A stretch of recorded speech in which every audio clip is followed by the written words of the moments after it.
Good afternoon, everyone. I have to start business on a sad note. It is with great sadness that I have to announce the death of a former employee of the Borough Council, Hazel Snowden. Hazel started work at Redcar and Cleveland Borough Council in 2003 as an environmental health officer. She worked for the authority for 14 years before retiring through ill health in 2017. Hazel was 53 years old. Our thoughts are with her family and friends. Would members please join me in a minute's silence as a mark of respect?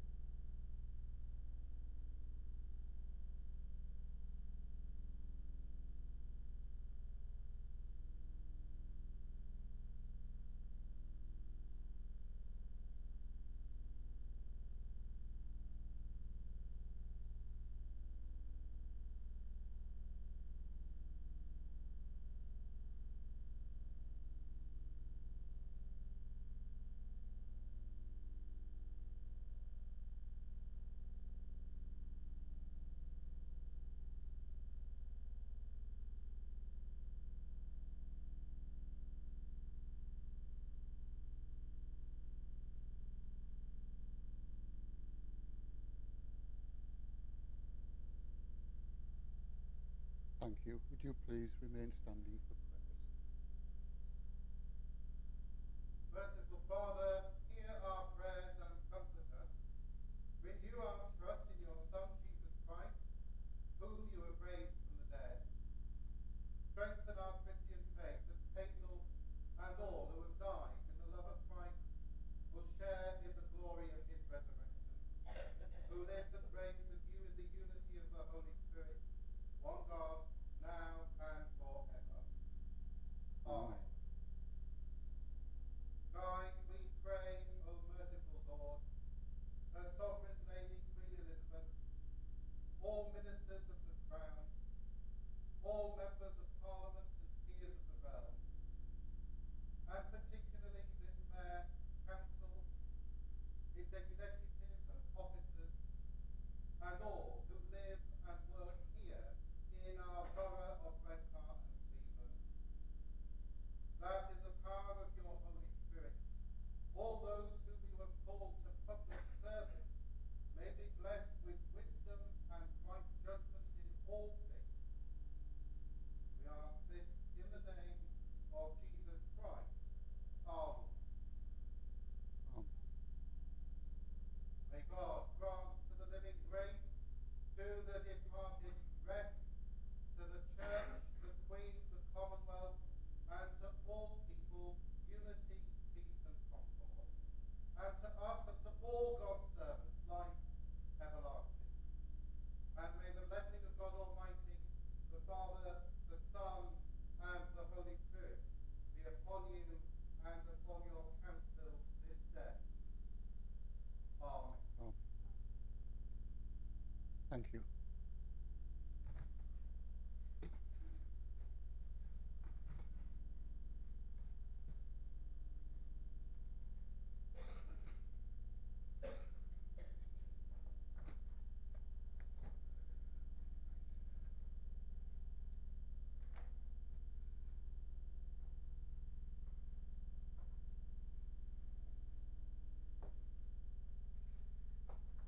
Okay, if we can start on the agenda.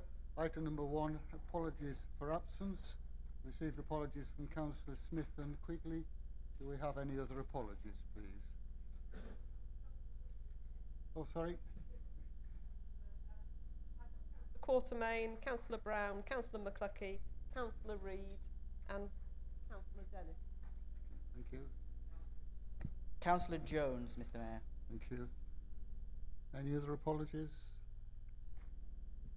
Yeah. Okay, thank you. We may have apologies. I'm sorry, I'm not absolutely certain for Councillor Jackson and Councillor Griffiths. Okay, thank you. Item 2 is to receive declarations of interest, the forms should be going around the council chamber for signing. Thank you. Number 3 is to confirm the accuracy of the minutes of the previous meeting held on the 22nd of November. Can I move those minutes, please, Mr Mayor? Thank you, Councillor Jeffrey. Have a seconder, please. Minutes, Mr. Mayor. Thank you, Councillor Massey. All in favour? Okay. Thank you very much. Item 4 is to receive announcements from the Mayor, Leader and Cabinet members. I have just 4 announcements. First of all, I would like to congratulate Gabriel Shaw from Lawrence Jackson School, who was the successful candidate in the Youth Parliament elections yesterday, and to Jack Winstanley, who was appointed as her deputy, and he is from Rye Hill School. Can I? Sorry.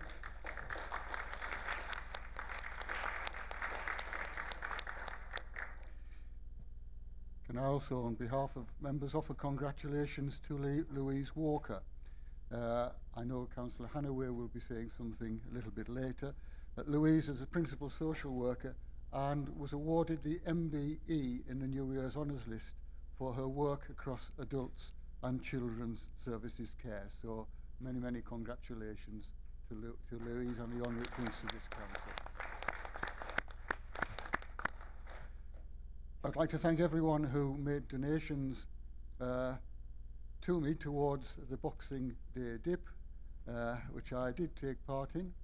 I estimate when all the money is in, I'm still waiting for some donations to come in, but we'll be going on towards £400 that I raised on that day. And it was a beautiful day, and I didn't suffer at all. I could have gone in again. I don't mean to say I'm going to go in next year. And just a brief note, there will be a charity concert on the 18th of February at Gisborough Rugby Club featuring Masked Fisherman's Choir. This is a concert for my 2 charities. I would like to thank everyone who has purchased a ticket. I think we're assured with the Masked Fisherman's Choir that it will be an excellent night. Could I ask the leader if she has any announcements, please? I've got a couple of things I want to say, please, Mr Mayor. First of all, just talk a little bit about universal credit, also about our funding settlement, and then finally just a word on Brexit, but not very much on that at all. Universal credit, I just wanted to update everyone about universal credit and where we are with that now. As you know, despite our pleas to the government, on the 28th of November, universal credit full service was rolled out in the Borough of Redcar and Cleveland, which meant that claimants were going to be dealing with new claims over the Christmas period. We have asked the DWP for figures of how many people were actually involved in making new claims over Christmas. Unfortunately, we have not been able to get that information from them, so we don't know exactly how many people have claimed universal credit since the end of November. But we do know from our own records that there are at least 1,600 residents claiming, and we reckon that there's probably around another 500 who've moved onto the system due to a change in circumstances. So we think it's about 2,100, something like that. In terms of the support that we have been providing to those people, we've seen an 80% increase in requests for personal budgeting support to our welfare advisors, and so far 52 residents have asked us for help with the new online system. In terms of the emergency support that we put in place over Christmas, we had 1 claim made on Sunday the 30th of December, although I have to say that wasn't related to universal credit. And I'm very pleased to say that the emergency food packages that we had available on the Christmas bank holiday were not in fact required. But I do want to thank staff for putting those arrangements in place and for all their work over the Christmas period. However, before anybody jumps to conclusions that means everything was all right then, I do just want to report back from the food banks, because I think that's probably where most people will have gone for their support. The number of adults receiving food from our food banks in December and January was 637. 637 adults received food. That's an increase of 9% of the period last year. And I think the more distressing number is the number of children that we had to feed. 386, an increase of 37% on the period last year. So that is the circumstances. I actually asked Helen Hedges, who's the manager of the Redcar Area Food Bank, to tell us what the reason for that increase was. And this is what she said. Since the 28th of November 2018, an increasing number of service users have identified universal credit shortfalls or delays as the cause for them accessing food banks for help. And from January 2019, universal credit has become the main reason for needing food bank help as identified by a majority of customers. January 2019 has also been a noticeably busier month compared to January 2018, with more families requesting assistance for food to feed children. That's the circumstances.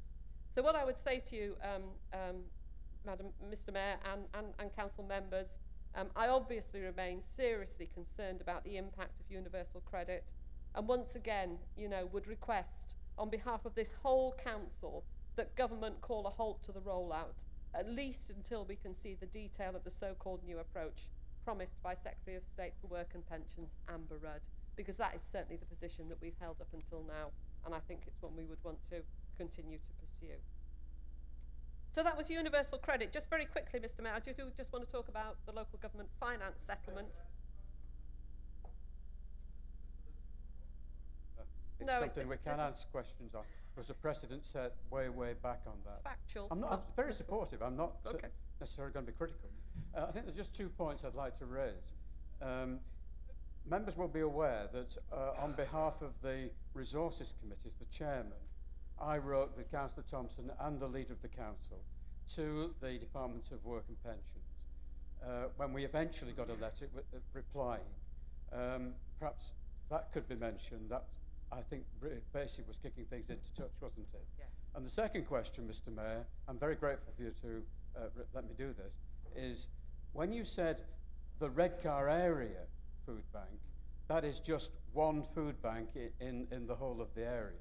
So do we have any evidence of other food banks that have been, I won't say inundated, but have had an increase in custom? The Redcar Area Food Bank, as I understand it, is the one that supports the majority of our food banks across the borough, but I'll check that and find out if there is further information, because I know people like Salvation Army, for example, do provide the similar things. So, I mean, it's very difficult to collect an overall picture of what the circumstances are, but we are trying to do that. And we had a particular problem, as I say, about getting the figures from the DWP, which is really disappointing. I mean, on the letter, you're quite right, we received a response from an official basically saying, sorry, the minister's too busy to respond to you. We've noted your comments. So that was disappointing, to say the least. But of course, subsequent to that, government has recognised the difficulties that the rollout is causing. And as a result of that, we have now had this statement by Amber Rudd, particularly around, I think, which is encouraging because it's children that seem to be suffering the most. But the issue about the cap on 2 children families has been removed, at least for those who are new to the system. That's something at least. But, you know, at the end of the day, I think as a council, we are all of a view that this system needs a complete overhaul. I'll just move on very quickly, Mr. Mayor, to the local government finance settlement. Again, a factual report. I wouldn't dream of making a political report at this time. Most of you will know that our financial settlement was confirmed at the end of January. We get early figures in December time, and then we get the final figures in January. It was in line with what we expected, and we did get some additional funding, some limited additional funding for social care. We do still have a continuing problem, however, that government continues to overestimate our core spending power because they make assumptions about business rates and council tax. They make an assumption that we will put council tax up by the full 3% when they calculate how much money they think we've got locally to spend. And of course, in all the papers that we've seen so far, we're only presuming a 2% council tax increase. So officers believe that the value of that overestimate is around £5 million or a 1.4 cut in real terms of our spending power.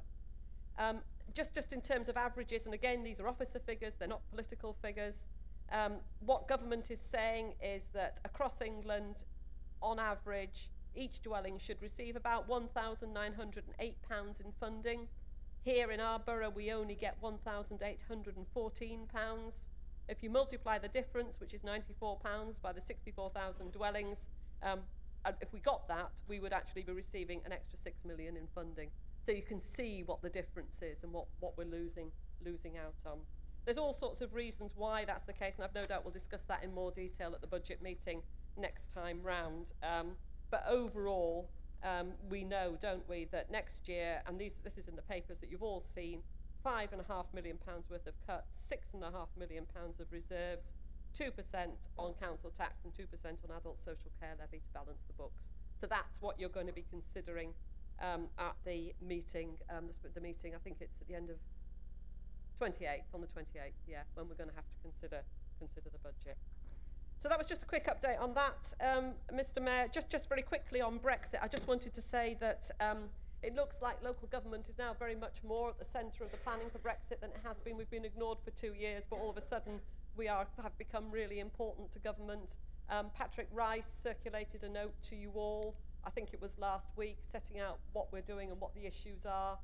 Obviously, we will keep you up to date with progress on that, but there is no doubt that as a borough, we will be affected by Brexit, and particularly, you know, we have some pinch points around the port and things like that. So we need to obviously stay on top of arrangements and ensure that we're ready for whatever comes. And like you, I still have absolutely no idea what that might be. Thank you, Mr. Mayor. Thank you, Councillor Jeffrey. Next item is any announcements from Cabinet members. Councillor Hannaway. Thank you, Mr. Mayor. I can't possibly, in the time available, give a full picture of why our principal social worker, Louise Walker, deserved to be National Social Worker of the Year last year and deserves her honour now. I mean, among many other things, she's been a frontline social worker, a specialist social worker in a family centre. She's been a project officer. She was part of the senior management team that led adult services through an improvement journey from inadequate to, quote, a service with sound safeguarding and social work at its heart. She also leads our World Social Work Day event, and she has actively promoted the role of social worker in Redcar and Cleveland, across the region, and of course wider. And it's just that part of her role that I'd really like to focus on, because we know that in society, social workers don't have a very high professional status quite often. And that has effects, I think, not only out there in the world, but it has effects within the system as well. There is no end of bodies which claim to tell social workers how to do their work. And I think, and also important people like Professor Eileen Munro, who wrote the famous report, think that the solution to that is for social workers to have a much higher recognized professional status, so that the decisions that they make, you know, are the most important ones about children. And I think they will only get that status through the work of people like Louise, who is promoting the value of their work wherever she can.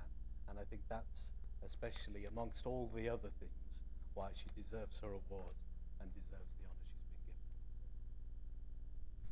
Thank you, Councillor Hannaway. Any other Cabinet members have announcements, please? Okay, thank you. There are no questions from the public, so we'll go on to agenda item 7. Oh, sorry. Off Mr. Chief Executive out. Do you have any announcements? That's all right, Mr. Mayor. I'll never let you forget that. I'd like to introduce Sarah Robson, who's just started with us in the last week, our new Director for Growth, Enterprise, something else, Environment. We'll have to shorten that title. So welcome, Sarah. lovely to see you here. Congratulations on your appointment. And I'd also like to just pay tribute to the team who've been covering while we've been waiting for Sarah to arrive as well. Some of the team are up there in the gallery, Angela, Margie, Isabel. And I'd particularly like to say thank you to John Sampson and Patrick Rice and Mike Green and Rob Mitchell, who've done a huge amount of work while we've been one director down. So thank you very much. I'd also like to congratulate Chris Stiles, who's been appointed permanently as our head of comms and marketing. So congratulations, Chris. And we're all really looking forward to continuing to work with you. Thank you very much. Thank you, Amanda. My apologies for overlooking you. We can now go on to agenda item number 7, to consider and agree reports from Cabinet and Council committees.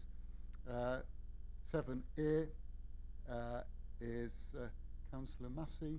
Could I have a seconder, please? Thank you. Councillor Massey. Just to say a few words on this. Obviously, this went through Cabinet last year on the 18th of September. But I think all members have been aware of our drive for a while to ensure that we achieve social value and achieve the best chance for our local suppliers to take part in the work that this council procures, commissions and utilises. So the report in September outlined that we want to increase our quotation thresholds up to the EU level of thresholds, and this will enable local suppliers to not have to go through the tendering process unless that's above the EU threshold that we use. So this should allow local suppliers a greater opportunity to compete for our services as a council. We also in the report delineated the fact that we want to get a database of all our local suppliers. NEPO hold the database currently, but we want our own Redcar and Cleveland focused one so that we can send out any opportunities for the goods, services and works that we procure or that we need providing to those local suppliers to enable this social value to take place across the borough.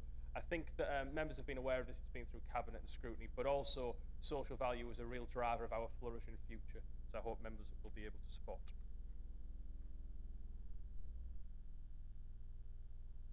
Thank you, Mr. Mayor. Obviously, you can't help but support this, but there is a limit to this. And economics quite often does help. There is a concept in economics called comparative advantage.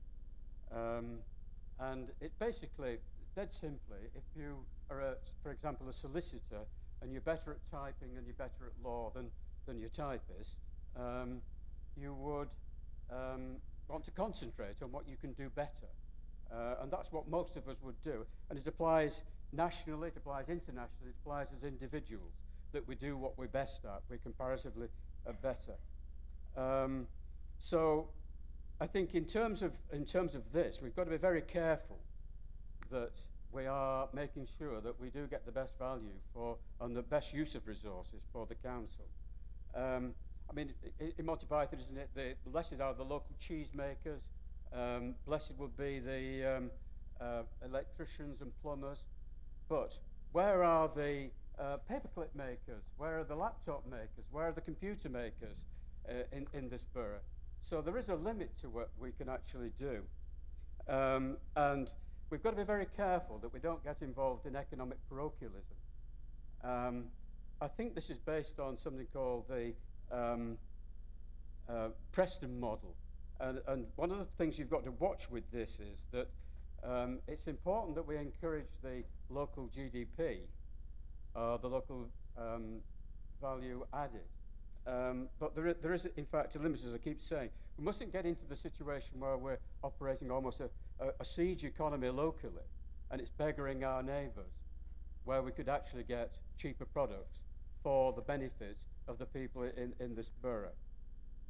And the other question that I want to ask on this is, are we actually going to say that, not just for the goods and services, but for the jobs, do we have to have all the jobs in the borough actually provided by people who live in the borough? Again, you know, you're not necessarily going to get the best value out of this. So what I'm really asking Councillor Massey to do is to ensure that there is common sense involved in this, and that we make sure that we are getting the best value, and we are doing what we should be doing for the local community and the local council taxpayers, in ensuring that we get the most efficient use of resources so that we can get the best output from this council. I'd just like that assurance from him. Thank you, Councillor Nightingale. Councillor Sir Jeffrey, please. Yeah, I just wanted to comment briefly. I mean, I think this resolution today is really just about changing our contract procedure rules, isn't it, rather than the whole debate again about the paper. But I mean, I jotted down at the time that we discussed this report in Cabinet. Everything we do in our borough should be focused on creating more jobs locally, giving local people the opportunity to get those jobs, and to increase the resilience and diversity of our local economy to make us less susceptible to economic shocks like SSI. And that is what this is about primarily. It's about increasing our resilience, increasing our sustainability, ensuring that our supply chain is strong as it can be, and ensuring that we actually build the capacity in our economic base. I mean, the number of times I hear that, you know, PricewaterhouseCoopers or, you know, one of the other big 4 or 5 have been employed to do a piece of work, when really we should be building capacity of our local firms to do that, and so that we don't constantly go into these big organisations. I think it's our responsibility to do that, and I don't think that's about being parochial. It's not just about employing local people. We're talking about Tees Valley wide as well, and of course broader than that if we need to. But fundamentally, this is the right thing to do. Thank you, Councillor Jeffrey. There are no other members indicating they want to speak. Councillor Massey, do you want to sum up? Yeah, just very briefly, I think that Councillor Nightingale can have that assurance, certainly from me. This report and the changes to our contract procedure rules are not about just trying to keep everything in borough, but they are about trying to get quotations where businesses that are suitable exist within the borough, and that has to be the first port of call. But if we don't provide a service in borough, obviously we'll go first to the Tees Valley, then nationally, and possibly internationally if it's something particularly specialist. The Preston model was well done for reading that. The Preston model is a good thing to highlight because they took their local spend from I think 5% to 20%. Our local spend stands at 24% now, so we already have a good story here to tell. It's just trying to make sure that where these businesses exist, we're accessing them locally if we can, and where they don't, we will go to the market as we always have. So I move the report, Mr. Mayor. Thank you, Councillor Massey. Could I now ask members, all those in favour of accepting and agreeing this report, please? Okay, that is carried. Thank you, Councillor Massey. 7B is children in care and child sexual exploitation. Councillor Hannaway, could I have a seconder, please? Okay, thank you, Councillor Massey. Thank you, Mr. Mayor. So beginning with the numbers of children in our care, we've changed that phrase, by the way.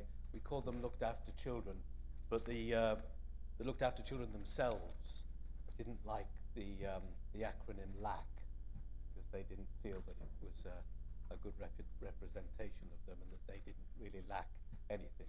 So we've changed it to children in our care. And there are approximately, well, there are 305 at the time of writing this report, which again is a historical high for us as an authority. Though the number is also changing quite a lot at the moment, between about 280 and the 300 figure. And as you can see in the report there, 235 are living in foster care, 144 of them within house carers, and 91 with independent or voluntary providers. And I'll leave the rest of the figures for you to read. We are very pleased to announce that we now have, for the first time ever, 100 foster carers. That means 100 foster caring families of one or more carers, not 100 individual ones. And this is very good news. It means that the recruitment strategy that this authority, this administration initiated, has really worked very well.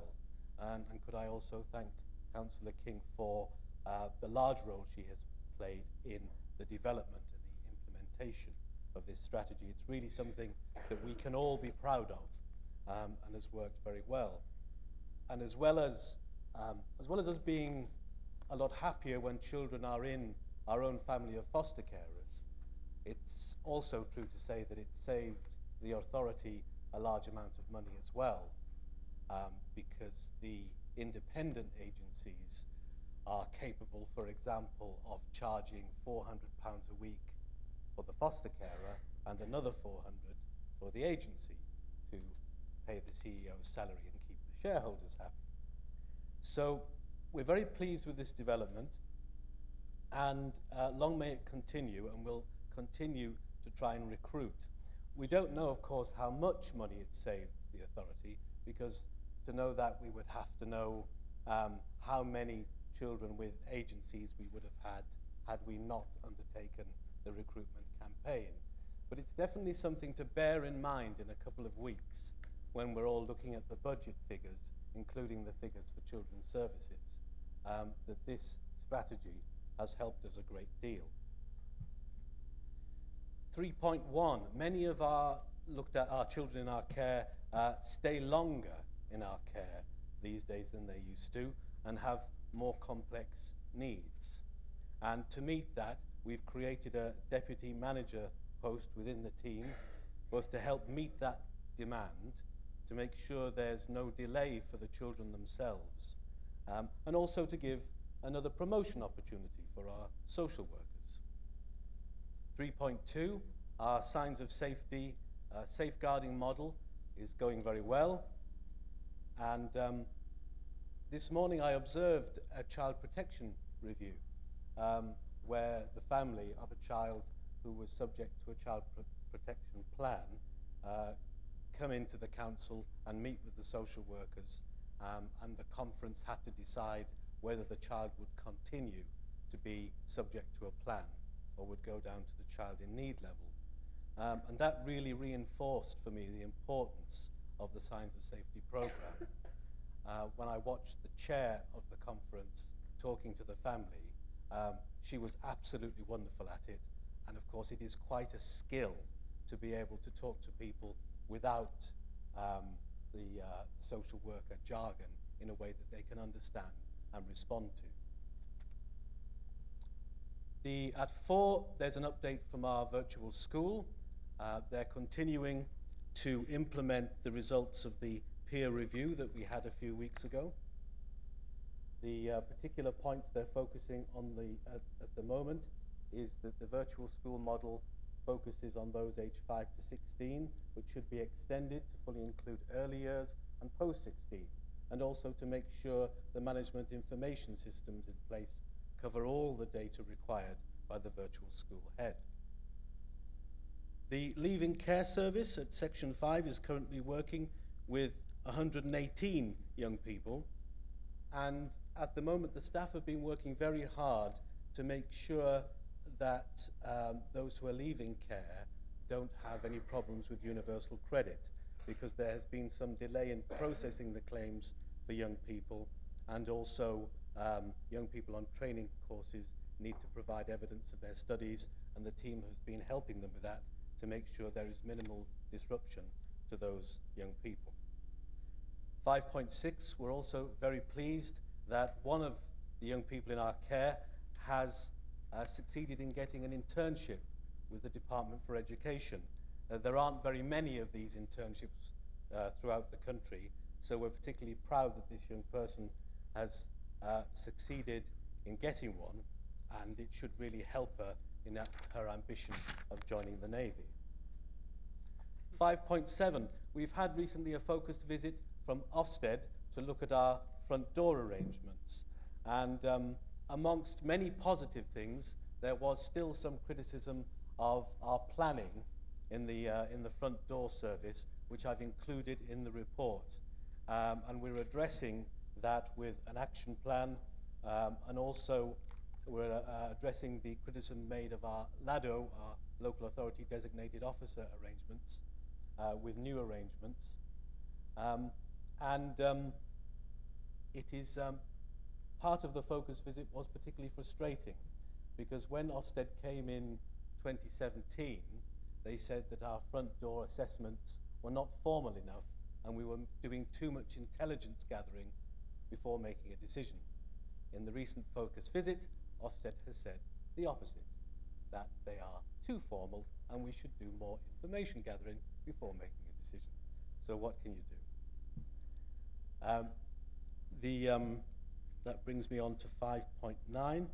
The development of the multi-agency safeguarding hub is going very well, and a wonderfully wise and skilled retired DCS called Jane Humphrey has been brought in to help the final stages of making the hub, although we are still looking for a manager to run it. In the CSE section of the report, the mapping exercise of those young people who we consider to be vulnerable of exploitation or going missing or being trafficked has now been completed, and they all now have profiles, which raises awareness for professionals of any dangerous places or any perpetrators they might be associated with. And this has recently been recognised as good practice in a family law case. And we are also continuing to raise awareness with our other programs on sexual health, on CSE, and with practitioners from partner organisations. Thank you. Thank you, Councillor Hannaway. Councillor King, please. Thank you, Mr. Mayor, and thank you, Councillor Hannaway, for that. If I may, it's just a couple of quick updates as to what's going on in the background rather than a few questions. After meeting a group of people at the Regional Children in Care Council, we're now engaging with them to provide a 6 weeks course on raising aspirations, and looked after children will be given a taster course at no cost at all to the local authority, transport there and back, and the opportunity to visit every university within the area to see if that's somewhere they want to progress. After a meeting at my business networking group with a local development voluntary organisation, they have a housing project which is for vulnerable people, and they're looking at rolling that out to see if the model would work for care leavers and give them safer and secure and better accommodation. And I'm just waiting for officers to come back to me on that with a date and time of that meeting to see if we can give a better standard of accommodation and better areas of accommodation for care leavers. And last night, as you mentioned, was the foster carer recruitment event. There was about 10 or 12 couples and single people turned up, very, very interested. A lot of diversity, a lot of people able to offer anything from respite care to long-term, short-term, and even a couple interested in foster to adoption placement. There was enough officers there to make sure that everybody got seen, and they were signed up immediately for initial visits if they hadn't already had them, and I think it was a really good success. So if all of them come to foster carers, we'll be well exceeding the 100 very shortly. Thank you. Thank you, Councillor King. Councillor Evans, please. Thank you, Mr. Mayor. Just an observation, really. I very much welcome the virtual school being extended at both age ranges, and I look forward to the progress of that service.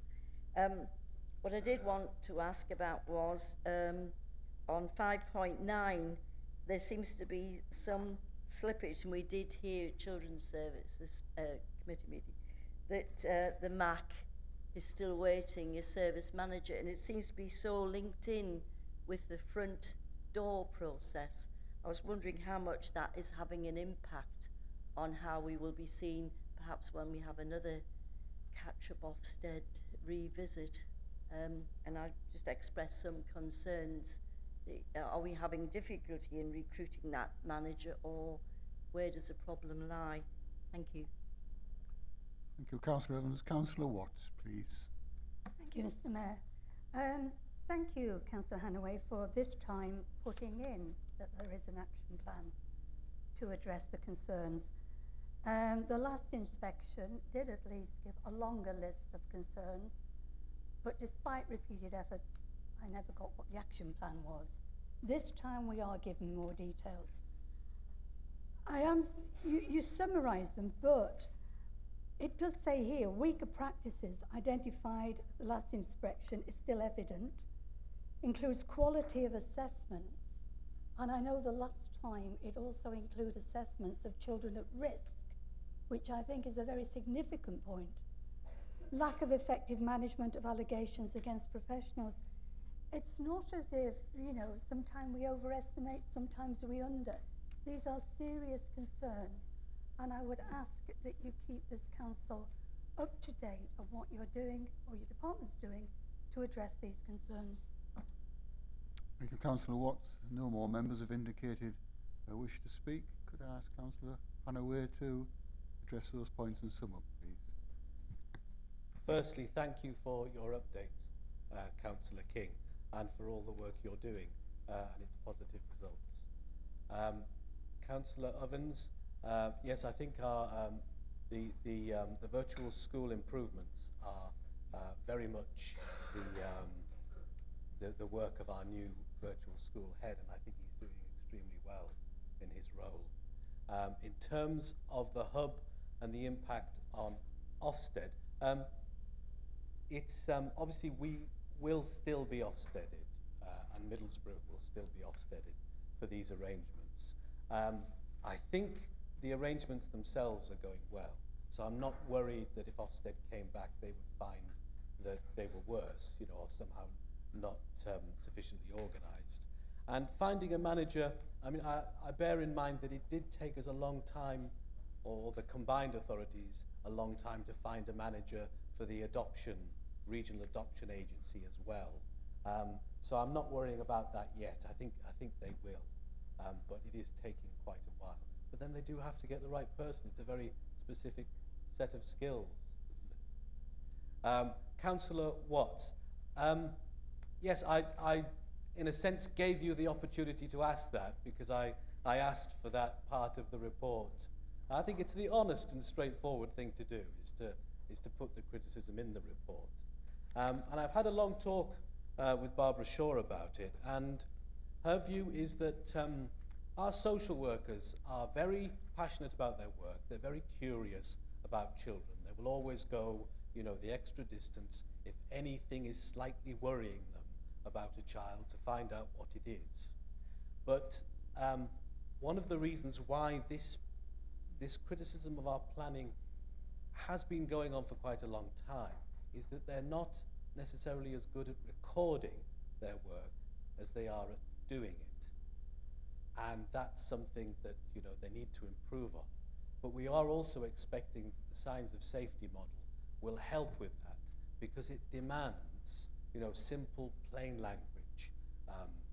You know, what are your worries about this child? Who is worried? What would you need to do to close the case? And I've seen examples of that already. So I do feel optimistic that will work. One thing I've certainly discovered over the past 4 years, there is Ofsted world, and then there is the real world, as I've described today. You know, their judgment on this, I've already mentioned, they made an opposite judgment. They're adamant they didn't. They're claiming we must have taken them a bit too literally the first time round. But in terms of the real world, I think I'd much rather have, you know, passionate and curious social workers, because that keeps the children safer, and it keeps us safer as corporate parents and the council as an institution, and be niggled at by Ofsted rather than having the opposite. But I'm not dismissing it. It is something we do need to address, and I think it is being addressed. And also with the LADO arrangements, we now have new LADO arrangements, and the appointment of a new LADO has given us the opportunity of changing aspects of the role. Thank you, Councillor Hanaway.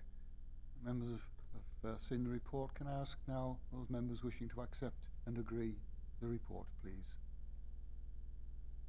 Okay, that's carried. Thank you very much. Item 8 is to receive reports from portfolio holders. 8A is from the Cabinet Member for Economic Growth. Councillor Norton, please. I believe we have to move out of the way. Councillor Norton. Thank you.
Mr. Mayor, can I start by echoing the words of the Chief Executive and offer a warm welcome to our new Corporate Director for Economic Growth, Sarah. Welcome. Can I now, Mr. Mayor, thank you and members of this chamber for allowing me this opportunity to show the short video clip which highlights some of the excellent progress that this council has made in economic growth during 2018. In recording this economic progress, I want to thank everyone who collectively or individually have contributed to it. They include officers, ward councillors, our local communities, external agencies, and the many volunteers who work with us. Thank you. In addition to the video overview, I've also been working with officers to produce a document that steps away from our usual style of report writing. A report that showcases the borough as a place where you would want to invest in, a place where you would want to live, work and play, a place where, if you live outside of the borough, you would want to visit. From the undulating Eston Hills to the green plains of East Cleveland and down to our sandy beaches. Mr. Mayor, I truly love this borough. As Cabinet, is that my phone? No. As Cabinet Member for Economic Growth, I have had the privilege of being able to access areas that are not normally open to everyone, including visiting new start businesses and emerging industries. I wanted then to share with you all some of my experiences, and they were there on that video, and trust that this has been conveyed in the media that has been presented. Mr. Mayor, I said in my first report to Council in 2018 that the sustainability of this borough centred around the need to develop a stronger local community. An economy that would have no single point of failure and so could withstand the rigours of operating in an ever-challenging open market. That statement remains as true today as it did a year ago, more so given the imminent onset of Brexit, especially one that has the potential for no cogent deal. Nevertheless, I am truly convinced that Redcar and Cleveland, as a unitary authority and a key player in our combined authority, will ensure that all future capital investments will continue to work towards bringing further economic resilience to the borough and the wider Tees Valley. This borough remains open to all who seek to bring their business here, be they large conglomerates or the small and medium enterprises that so often form the economic backbone of our towns and villages. The Economic Growth Team, under the direction of Sarah Robson, stand ready to advise and assist wherever they can. Without this team, the successes we are looking at today may never have happened. To them I say, on behalf of all in this borough, a huge thank you and keep up the good work. Before I sit down, Mr. Mayor, I want to announce further investment in our borough. The £5 million area growth plans that saw £1 million investment into Gisborough, Loftus, Redcar, Saltburn and Eston town centres includes a number of specific schemes aimed specifically at encouraging business growth on our ailing High Street. I am pleased to announce then that with immediate effect, additional limited funding will be made available to extend the present town centre high schemes to serve those businesses in our borough not already covered by a town centre scheme. In addition, there will be further investment funding emerging from our combined authority Indigenous Growth Stream that will see £2 million a year over the next 5 years invested in this borough by this borough. Some of this money will be used to invest in improving the foreshore areas of the borough where they extend beyond the seaboard towns. Going forward, Mr. Mayor, in March I expect to put before Cabinet and Council the 5-year housing strategy for this borough. And in doing so, I want to get in an early thank you to council's colleagues and the officers who took part in taking the cross-party steering group through the process. And I particularly want to thank Roger Kay for his tremendous hard work in garnering the results of the public consultation and putting the final document together. Mr. Mayor, in the making of this video and construction of the report in front of you, I want to acknowledge the hard work of all who played their part in putting them together. This is not a single effort, it is a team effort. Especially Isabel Nichols, David Marseille, and Mark Malik. I want to thank them for their efforts. Mr. Mayor, I welcome any questions on the video, the report, in relation to economic growth. Thank you, Councillor Norton. Several members indicating they wish to speak. Can I ask members to be precise and succinct in the questions they wish to ask, please? Councillor Glyn Nightingale. Thank you, Mr. Mayor. I'm a bit of a fan of Councillor Norton. I can see that there have been quite considerable effort. But there is a fatal flaw in this report, and that is it doesn't actually tell us what economic growth has actually taken place. And I think it is important that we do see what is the output of the input that is the great body of this report. And then we can actually see if there's any measure of success in terms of economic growth. Now, there must be statistics available because in a recent report to the Resources Committee, the Director of Resources provided us with the balance of trade statistics for the Tees Valley area. So surely we should be able to find some statistics for the increase in per capita GVA, gross value added, for this authority. And I think it is important that we actually are able to have those statistics. It might also be important to provide us with some sort of growth target. If I may, Mr. Mayor, turn to the glossy report that we've received. On page 10, it mentions the highways improvement. In particular, I want to be a little bit parochial of this particular issue.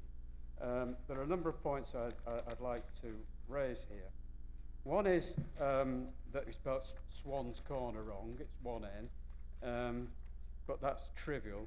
The other is that we were always under the impression that it was £2.6 million that was being spent on the Swan's Corner junction and the Flats Lane junction.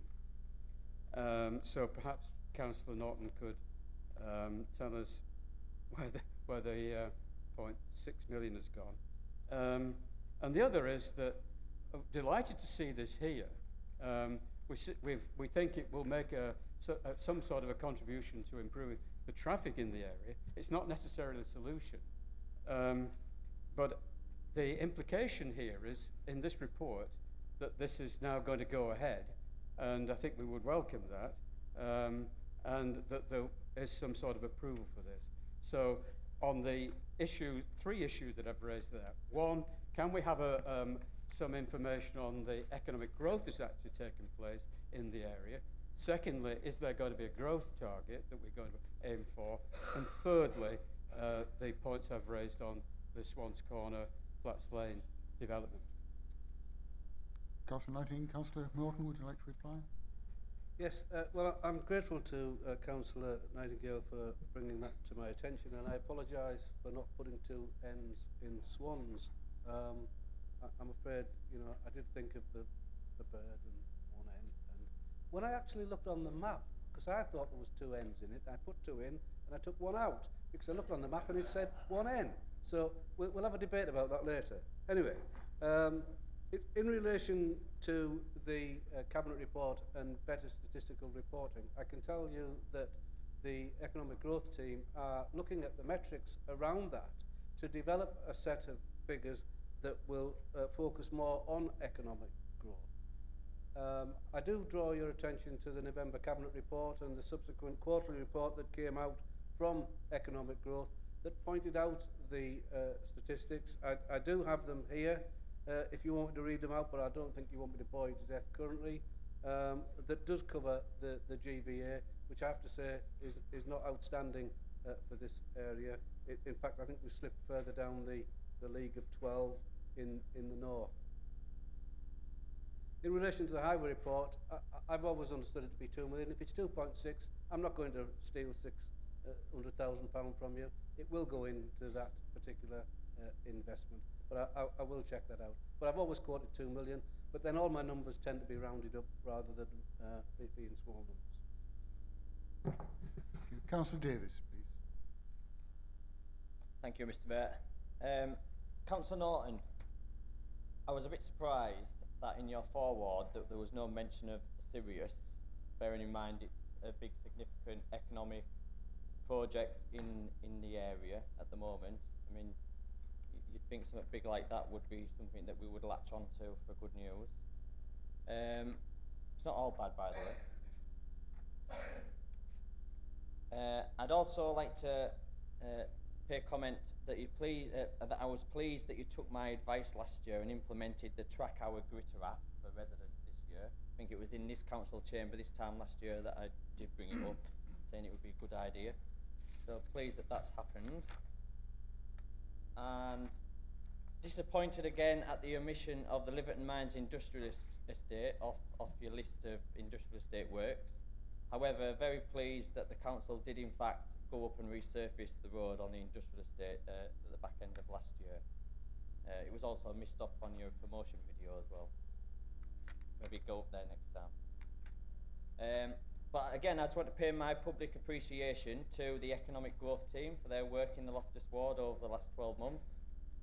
In particular, Angela Brockbank, who will openly admit that she's probably shouldered most of my frustrations over the last few months. But obviously she'll be more happy now that Sarah's arrived and that we're now on first name terms. So all that will be redirected. I don't know where Angela is, up there somewhere. Also, Loftus has been selected for the sole candidate from the borough to apply for the government's High Street Support Fund grant that our officers are working on. And I'd just like to say thank you again to the officers and all the community stakeholders that have been involved in spearheading the regeneration and investment agenda locally, and hope that this is our third fund lucky for the residents of the Loftus ward and the borough, and indeed visitors to our town. And lastly, I just want to thank Bob for his dedication to the post since his tenure began as Cabinet Member for Economic Growth. As Councillor Norton will know, I want things doing yesterday, and it's great to have someone in the post that believes in that same principle. And hopefully, Mr. Mayor, the precedent has now been set for all Cabinet reports in future to have a nice video for us all to watch instead. Thank you, Mr. Mayor. Thank you, Councillor Norton. Thank you, Councillor Davis. Councillor Norton. Thank you, Mr. Mayor. Councillor Davies, I'm grateful for your comments and indeed humbled by them. And you're right to single out people like Angela Brockbank, who has done a terrific amount of work in the interim period between the appointment of directors. You're wrong to say there was no mention of Sirius. I think it figured quite prominently in the video. And that will be going online at some time for people to access in larger and smaller bursts, freely available to anybody who wants to take it to their NAPs or other meetings to show that we are a living borough and that we are moving forward. So there's no copyright and trade secrets around it. You're absolutely right about the Tracker app. It's a fantastic piece of work, and it has been looked at by quite a considerable number of people. I did go to the Liverton Mines Estates. I went to every ruddy industrial estate in this borough, and the hardest thing I found in putting that video together was turning a 2-hour blockbuster down to 5 minutes. So as they say, there's more on the cutting room floor than there is actually appearing on the screen. So it was a question of highlighting and doing what I did. So I apologise for missing Liverton and indeed any other industrial estate in between out of that. And yes, I'm pleased to echo your sentiments on the proposal that Loftus makes a bid for the High Street scheme. Deputy Mayor, Councillor Cade, please. Thank you, Mr. Mayor. Well, I like things doing the day before yesterday. Bit of one-upmanship over Councillor Davies. Can I congratulate you, Councillor Norton, on an excellent video presentation. I enjoyed it. I do hope that it doesn't, every cabinet member doesn't have to have their own video, or we're going to be here all day. But it was a nice change, and particularly on this subject, where you've got a lot to be proud of and a lot to illustrate. However, can I draw your attention to page 8 in the booklet? Under housing strategy, you say that one of your objectives, or the strategy's priorities, is improving the standards of existing housing and revitalising neighbourhoods. So the key word to remember here is revitalise, which I think was a theme that ran through the video itself. Now, if you turn to page 13 in the booklet,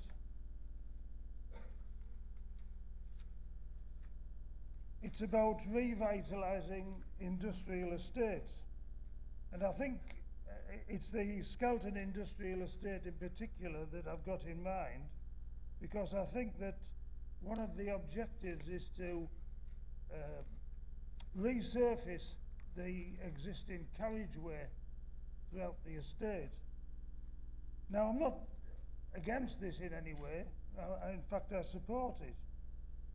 But thinking back to what it says on page 8, don't you think this council should start thinking about the unadopted carriageways, because remember, Skelton Industrial Estate is an unadopted carriageway.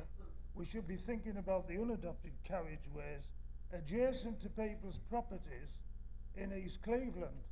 And I can cite you Lingdale and Margrove Park and many of the other villages in East Cleveland. And we talk about, improving conditions, housing conditions, living conditions, and yet people are still, as I say, living adjacent to streets which aren't fit to walk on, to be quite honest, and can be dangerous. And so I'd just like your observations on this. We have had 2 periods spurred on by myself of bringing up to standard and adopting unadopted streets. One was in the 80s when I had to prod Cleveland County to do it, and then more recently when we had control of this council from 2003 to 2007, again we saw some action. But despite these 2 phases of adopting streets, it's a particular problem in East Cleveland, by the way, where we didn't have very good councils, to be quite honest, comparable, say, to Weston, that we were left with this legacy.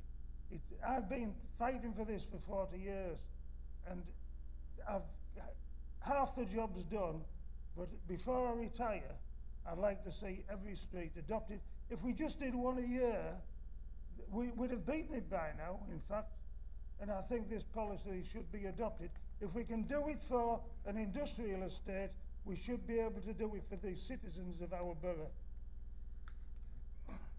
Councillor Norton? I understand what you're saying about the housing strategy, but if you will bear with me, I would prefer to leave that until the housing strategy document comes before council for a full and proper debate. But I would turn to the issue of adopted highways, and I am aware that we have a vast number of adopted highways in this borough. You raise a valid point, and that perhaps there should be a programme of understanding just what that asset looks like and what it might cost to adopt them. Why Skelton, or indeed the other 2 industrial estates, ahead of those streets that are unadopted, and we have equally this, numbers of unadopted highways in Greater Eston as you do out in East Cleveland, is simply because we have to ensure that with Sirius coming on board, the development of STDC, and in particular we just released land via a purchase from Tata, which is development ready, I think it's important that the industrial estates, the major ones, have got the ability to keep the supply chain ready and fit for all these industries, and that's why we need to spend the money in that area first. It is a limited pot. It is a pot limited by central government, and I only wish it were bigger, and perhaps there is scope to look at unadopted highways and developing a programme, and I'll certainly put it on my outgoing chit. Councillor Kay. I'm sorry you're going. Thank you, Councillor Norton. There are still a number of members wishing to speak. Can I ask that they ask questions and avoid any undue comment, please? So we're well out of time for this section. Councillor Turner, please. Thank you, Mr. Mayor. On the theme of industrial estates, Councillor Norton, can I just thank you on behalf of the Longbeck councillors for the work you've personally put in on Longbeck industrial estates, much appreciated. 2 quick questions from me. A year ago, you stood up at your first report, I believe, and we talked about the Courtham site and the regeneration. You promised me then that we'd signed a contract with a developer and they would come back within 12 months with a detailed plan. That 12 months is significantly up now. So, on the Courtham site, the regeneration, Narnia. You did say we'd have it by now, so have we got it and where can I find it? And the second one relates to the Regent Cinema. I understand this council may have allocated some money towards the regeneration of that. If that is true and not just rumour, can you tell me how much that is, please? Thank you. Thank you, Councillor Turner. Councillor Norton, please. Yes, thank you, Councillor Turner, for your comments in relation to Longbeck. We are in fact looking now to further improve the offer to that site and sort out the street lighting before we put down new highway, so we don't finish up ripping it back up again. And we think there's an opportunity on that site to develop a bid system that will benefit the site itself and their management of it. And that's been received quite enthusiastically in the meetings that I've been attending.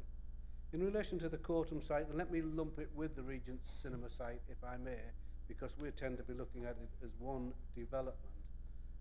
We've had several schemes put forward, some of which have included a variety of properties, from leisure to restaurants, to retail, to hotels and what have you. And I can say that as recent as this week, we've now given a clearer steer and direction to the economic growth team as to the sort of plans we are looking for in relation to the Courtham site. I don't think I'm in a position to say what that will cost exactly, because we don't know what the end game looks like in relation to that. As for the Regent Cinema, I've no doubt about it, we are going to put back the Regent Cinema. Thank you. Councillor Clark, please. Thank you, Mr. Mayor. Hey, how professional was that?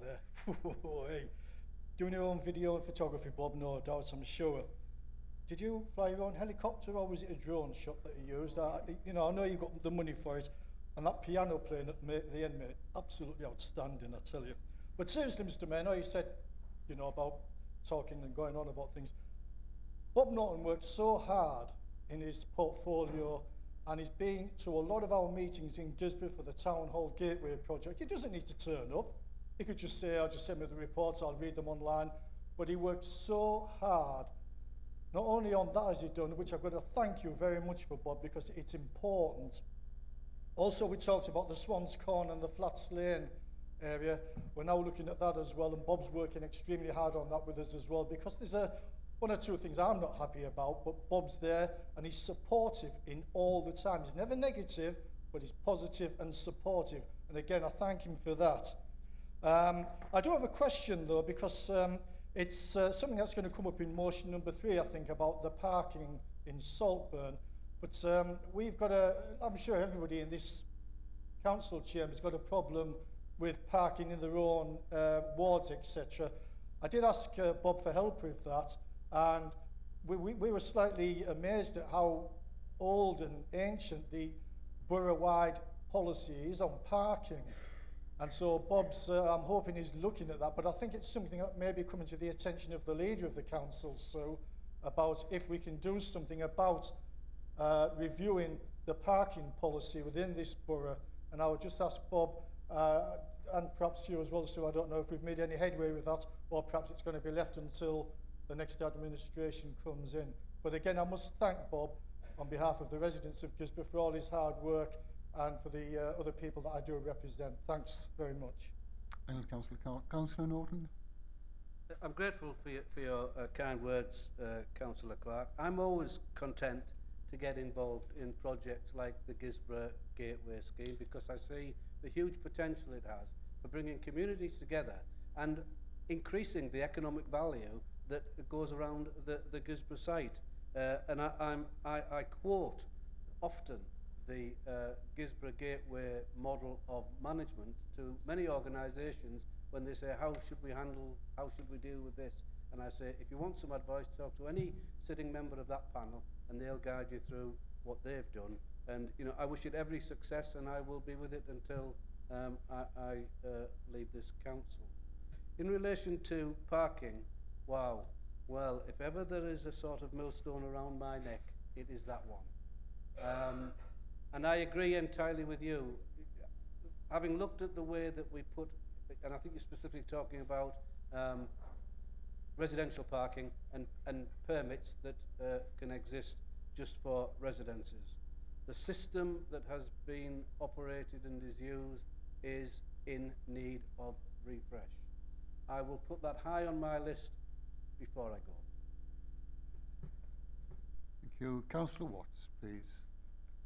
Thank you, Mr. Mayor. The lovely video we've just seen, at great cost, tends to gloss over reality. I think it's made for media consumption.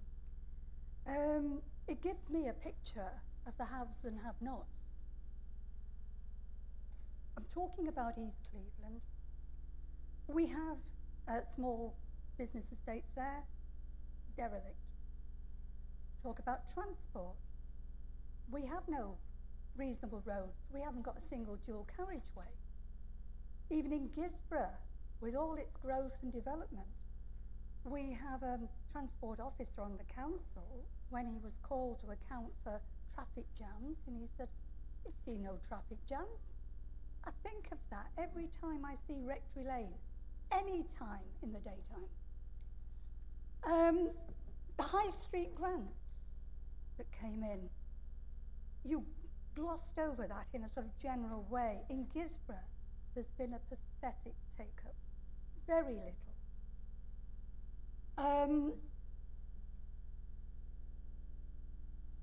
When recently, I've been mentioning at various meetings and in full council, this idea that it's not mine, it was on the TV, of using plastic to go in roads. It has been trivialised every time I've brought it up. You know, Anne's gone on one again. But in fact, I had a lovely phone call from the engineers last week who've done the research and are now terribly enthusiastic. Now, hopefully, what I tossed in is going to be a scheme that can save us a lot of money in the future, and perhaps some of that money on roads can go to East Cleveland. Thank you. Councillor Norton. Thank you, Councillor Watts, for that. Let me just work out the cost of the video to the council. It was about 50 pence. All of the video was put together by me. The images, other than the drone, was supplied by Sirius and MGT. So I'm pleased to say that the cost of that video was negligible. If there were, sorry? No, I didn't play the piano, otherwise you'd have heard a different tune, as it were. In relation to transport, I can tell you that only this morning we met with, the leader and I met with officers to get an overview of what's happening with the transport and the transport consultation that we've undergone and its link with the TVCA strategic transport policy. And I expect in the coming months to see some movement in that area. In relation to the pathetic take-up at Gisborough of the High Street scheme, perhaps that reflects, Councillor Watts, that the number of properties that perhaps are needing that scheme are not as great as, say, as they are in Eston or indeed other areas of the borough where we intend to expand it. I know, for example, we've had a few requests from Grangetown, we've had a couple of requests from outside of the growth areas, which is why we're putting that scheme together. Now, that doesn't mean to say that Gisborough will lose that element of the funding because people haven't taken it up. As the scheme moves on and matures, then the money that is not taken up will be used to do other things within them. I'm absolutely delighted that the officer called you in relation to the inclusion of plastic into tarmac, because I know that it's only in recent weeks that the officer, the senior officer concerned, has met with the people that are producing this product and being able to use it. And I think the issue now is fully understanding the impact of when we put it down on the rest of the environment, and as important, where can we use it? And you know, I'm content for it to go into East Cleveland. I'm not parochial. To Councillor Lanigan, please. Thank you, Mr. Mayor. Thank you, Councillor Norton, for your presentation. I thought it was absolutely excellent. And it must be your day to be thanked by all the councillors across this floor. Councillor Norton has been absolutely supportive over Loftus. And as Councillor Clark said, what he does in Gisborough, he does exactly the same thing in Loftus. He is there at all our meetings with full support, and it's excellent to see. I was a little taken aback by the road servicing budget that you have sat within your portfolio, given that, and as Councillor Kay said, the money spent on the private roads down at Skelton. I understand that businesses need some support in there. However, the amount of money that went into that estate, I would have hoped that some of the large businesses down on that estate could have contributed in whatever small way that they could in order to do that, to release money out. The public realm money, and I've seen all the photographs, and that's been stunning. In Easington itself, we've done the cenotaph, and it's absolutely amazing. It actually saved public realm more than £4,000 because the men in the village did that, my husband included, only because I bullied him. So the age range went from 71 to 84. The tonnage that's gone in there, the planting that's gone in there, the railings that have gone in there, and it's an absolute credit to that village. It's absolutely amazing, and this is what East Cleveland and our area, Councillor Davis's and I area, is about. It's about communities. There is no greater community than the community of the Loftus area and East Cleveland, and everybody comes in and we're all mucking about with everything. The training hub down at Skinny Grove, which is supported by Big Local, you actually pinched our apprentice.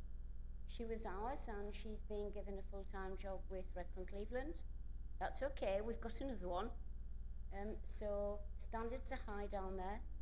They are flooding in, and only 3 weeks ago we got a contact from a local industrialist, and who has taken on a subcontract to the subcontractors for Cirrus Mining, and he is looking for 20 young people, and they're going to go into an apprenticeship scheme.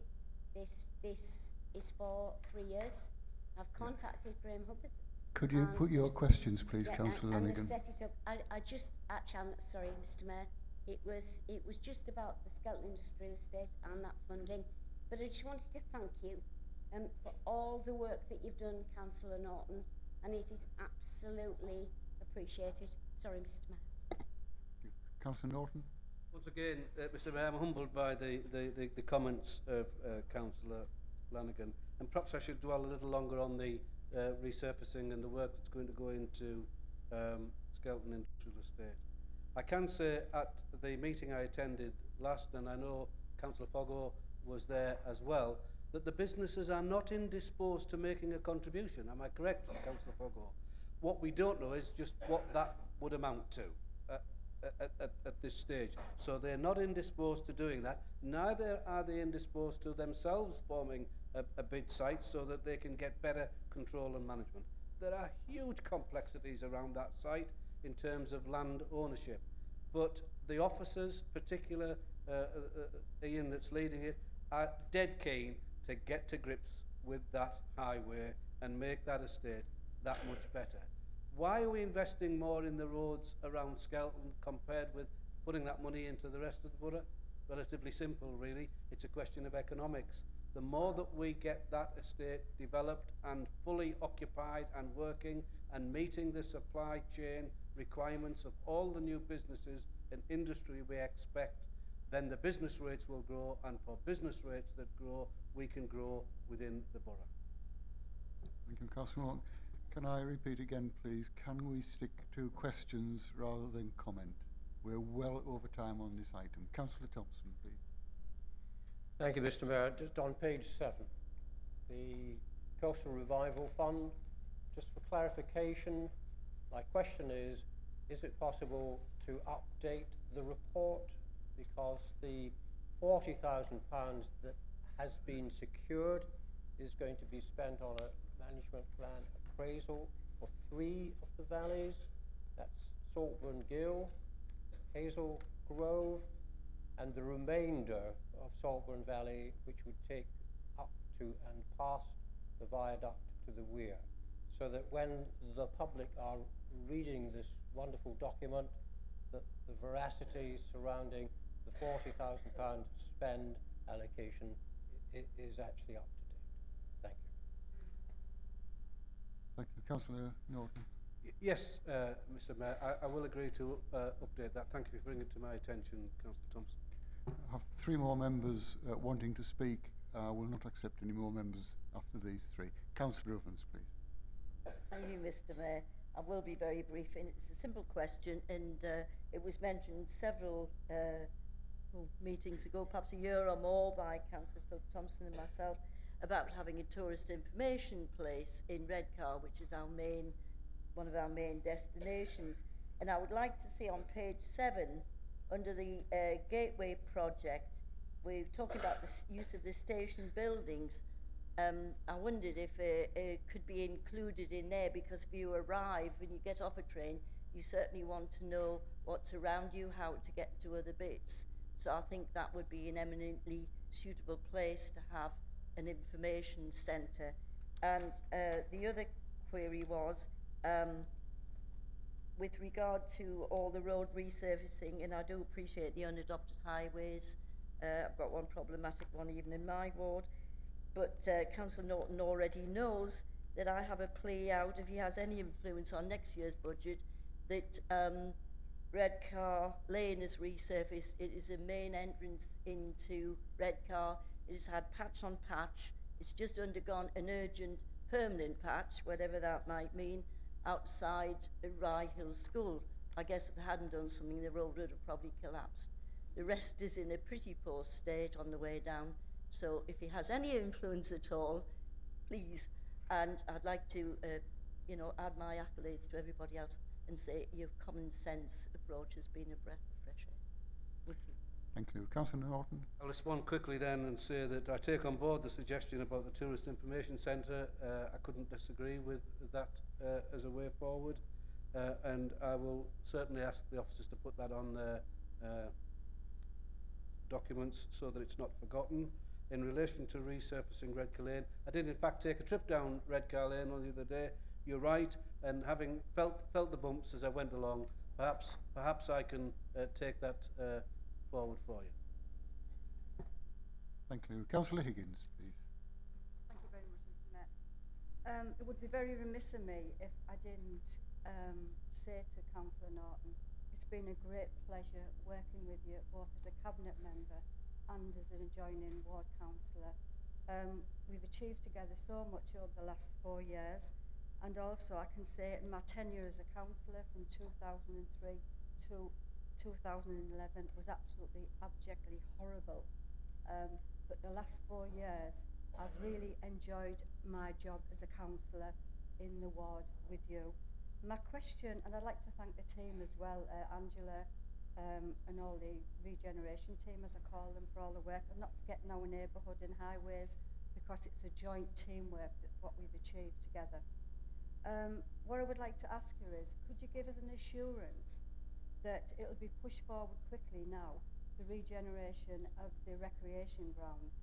We did secure the 106 remainder money from Tesco, and I know all the ward councillors from South Bank, Teesville and everywhere are put together, and we've got a nice little pocket of money there. So can we get on with it as quickly as possible, please? Thank you. Councillor Norton. Yes, again, I'm grateful to Councillor Higgins for her warm words. In relation to the recreation ground, I can tell you that as recent as this week, there has been conversations with myself, the leader, and the officers, and I expect there to be some progress made on the recreation ground in the coming weeks, Councillor. Thank you. Last member to speak, Councillor King, please.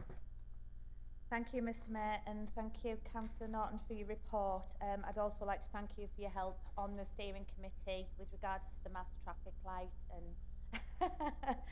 and helping move that situation. I'm delighted to hear that officers are looking at new and innovative ways of resurfacing roads at a cost saving. What I would like Councillor Norton's assurances on, if possible, is that this isn't implemented until further studies are done. People like Surfers Against Sewage and Mass Glitter Action have worked tirelessly in this borough to try and reduce plastic waste. We even passed a motion at full council to limit single-use plastic. There's very much concerns that in the countries where this has been adopted and they have used recycled plastic into the roadways, when tarmac breaks down, it goes into the sewers and it goes into the drains. When plastic breaks down, it will possibly do the same.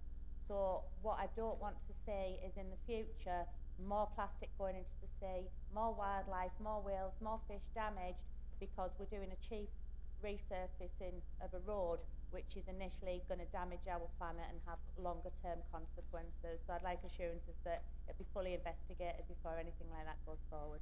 Thank you. Clear. Councillor Norton. I'm grateful to Councillor King for bringing that to my attention, because I too share the concerns in relation to the potential damage to the ecology if we start mixing plastics with tarmac, laying it down, and then don't take cognizance of the impact as a result of that material breaking down.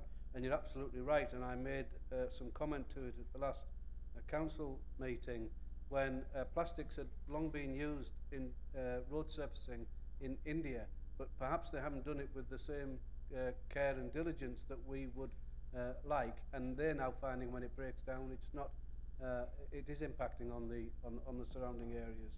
But I'm assured, looking at the report that I've read, that the work involved in mixing plastics with tarmac in this country has been centred around a lot more scientific work, and in fact the way that they deal with the plastic prior to putting it in the tarmac has had a big impact on the stability of that plastic when it goes into the tarmac. But I can absolutely assure you, we are not going to lay plastic and tarmac in this borough while I'm here if it's likely to damage the ecology. Thank you, Councillor Norton. Item 8B is a report from the Cabinet Member on Tourism, Culture and Communications. I understand the leader is going to take this report in the absence of Councillor Quartermain. Yes, do you want to approve that previous report, Mr Mayor? No? Okay then. Just note it to me. Okay. Sorry, I won't be the Mayor. Right. Can I first of all bring apologies from Councillor Quartermain. Unfortunately he's unable to be here with us today. I'm probably not going to do proper justice to this report, so I apologise in advance for that as well, because it's obviously not my area of expertise. But I would say that much as we have heard some brilliant progress on the economic growth agenda that Councillor Norton has just presented to us, we have equally excellent progress around the whole culture, tourism and communications agenda. Just to talk very quickly about some of the things that have happened over the last 12 months. And as I say, I apologise if I don't do this the justice that I should. But first of all, we have made significant progress in developing our offer to visitors. We've got a vibrant programme of public events, popular exhibitions and projects that maintain and improve both the strategic and physical visitor infrastructure across the borough. And that doesn't sound like much, but actually that means we do loads of good stuff that people like to come and see and enjoy, and that's what we should be doing. We also have introduced place marketing, which is very much about asking the people who live and work in our borough to promote our borough. And we've got a whole range of ambassadors from local industry who every time they go out and meet other people, be it locally or further afield, are not only talking about their business and what they want to see their business do, but are also talking about our borough and the successful things that are going on here, which is brilliant. We've got a whole range of partnerships that work really well for us with Welcome to Yorkshire, the Arts Council, Teesside University, the Heritage Lottery, and of course we work very much as part of the Tees Valley Combined Authority, who are a key, who deliver with us a whole range of tourism and cultural activities. Just in terms of the visitor numbers, as always, the Steam data is a little bit behind the times, but it's still useful to see. So the 2017, we attracted our highest number of visitors to the borough since the Steam data was first collected. A total of 3.735 million visitors in 2017, an economic benefit of 167 million, and that represents an increase of 5.5%, and an increase in spend by those visitors of 7.8%. Everybody who comes here on average now spends over £44, you know, which is a real positive things. Saltburn, those of you in Saltburn, once again the most attractive resort or popular resort within the borough, attracting 2.1 million visitors over the 12-month period. 10% of visitors made an overnight stay during 2017, which is very similar to previous years. And of course, that's an area that we do want to build on. We do want to see our visitors stay longer in our borough, spend the night, spend a bit more money, and that's a big area for growth. Our visitor accommodation is key to that. We've got 67 establishments, 1,600 bed spaces. It has been in decline.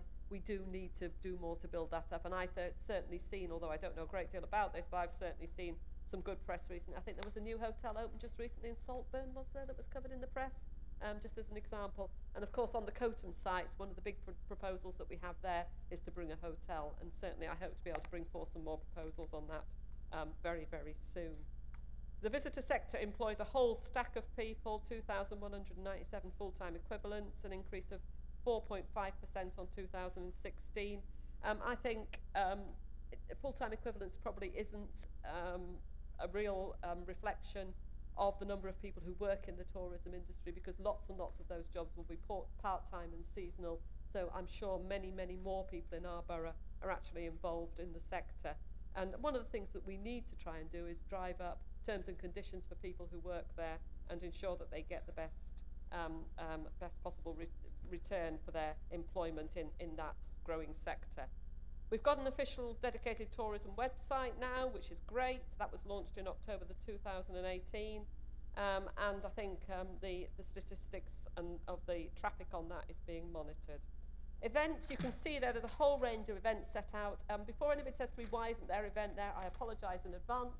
And if before anybody says to me, that's not a council event, that's something that's led by the community, again, you know, we absolutely acknowledge in this that we don't do it on our own. We do it together, we do it collectively with communities, with people. And, you know, this programme events, this success that we see here has only been done because the people of the borough work with us to deliver it, along with a whole range of other partners.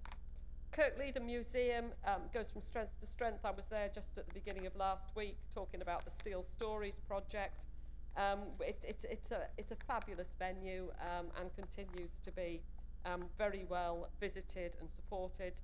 We know about the Festival of Thrift, but all the other exhibitions seem to do equally well. I didn't get to the Scream Factory this year. I went to the Scream Factory during the day once to be shown round. It was the most terrifying thing I've ever done in my whole life, and I would never, ever, ever go there in the night. So I don't know if anybody else has ever done, but I certainly wouldn't go anywhere near it. Other cultural facilities across the borough, again, they're all listed there. Lots of things going on and supported by the council. The tramway at Saltburn, we thought at one stage it wasn't going to. It took a long time, didn't it, Councillor Norton? to get it back going again, and again pay tribute to the officers for all the work that they did on that. But you know, it has taken a while to get right, but it is right now, and it's a fabulous visitor attraction. And you can see that just from the visitor figures from the 16th of August until the 7th of January, 49,000, nearly 50,000 visitors, an income of £55,000, and 430 children visited Santa over Christmas. That's fab, isn't it? And it's a real asset to this borough, and I don't think any of us begrudge the fact that it took a little longer than we hoped to actually get it up and running again. Just in terms of our role within the combined authority, there's a whole stack of stuff going on there. City of Culture, the Great Place activities, some stuff that we're going to see happen. The Black Path project, which starts in my own ward, or is part of my own ward. The Steel Gala reawakened, which will be great if it gets going. We are, of course, part of and contribute to the North East Cultural Partnership. The cinema has already been mentioned today, but I can just confirm what Councillor Norton said, is that that building will continue as a cinema, and we hope to be bringing forward proposals on that very, very shortly. The Tour de Yorkshire is a road cycling event, it says here. I think we know that, don't we? I think the crucial thing about the Tour de Yorkshire is that it's actually going to either, is it going to leave or is it going to end in Redcar? Do we know? Do we know? Does anybody know? We don't know yet whether it's going to leave or end, but it's going to do one of those in Redcar in 2020. So that's absolutely excellent, and we're really looking forward to that. And of course, what's more important is that we actually do all the build-up to that as well, and that we get everybody involved and engaged, and schools and everything else. Communications, can I just add my congratulations to Chris Stiles on his permanent appointment. Congratulations, Chris. I think we've done some fabulous work this year. I mean, just looking at the numbers of inquiries that are being dealt with, 400, 500 metre inquiries each year, 200 separate press releases, the magazine, the newsletter to steel workers, the business bulletin, BBB, the internal newsletter, you know, a whole range of things. And we all had an opportunity to comment on the new corporate marketing and communication strategy, which was an excellent document. And I think when it went through scrutiny, I think I heard it 4 times at all the scrutiny committees, so it got a bit, but I don't think you know, there was any major criticisms of that strategy, and I think it'll be excellent taking us forward.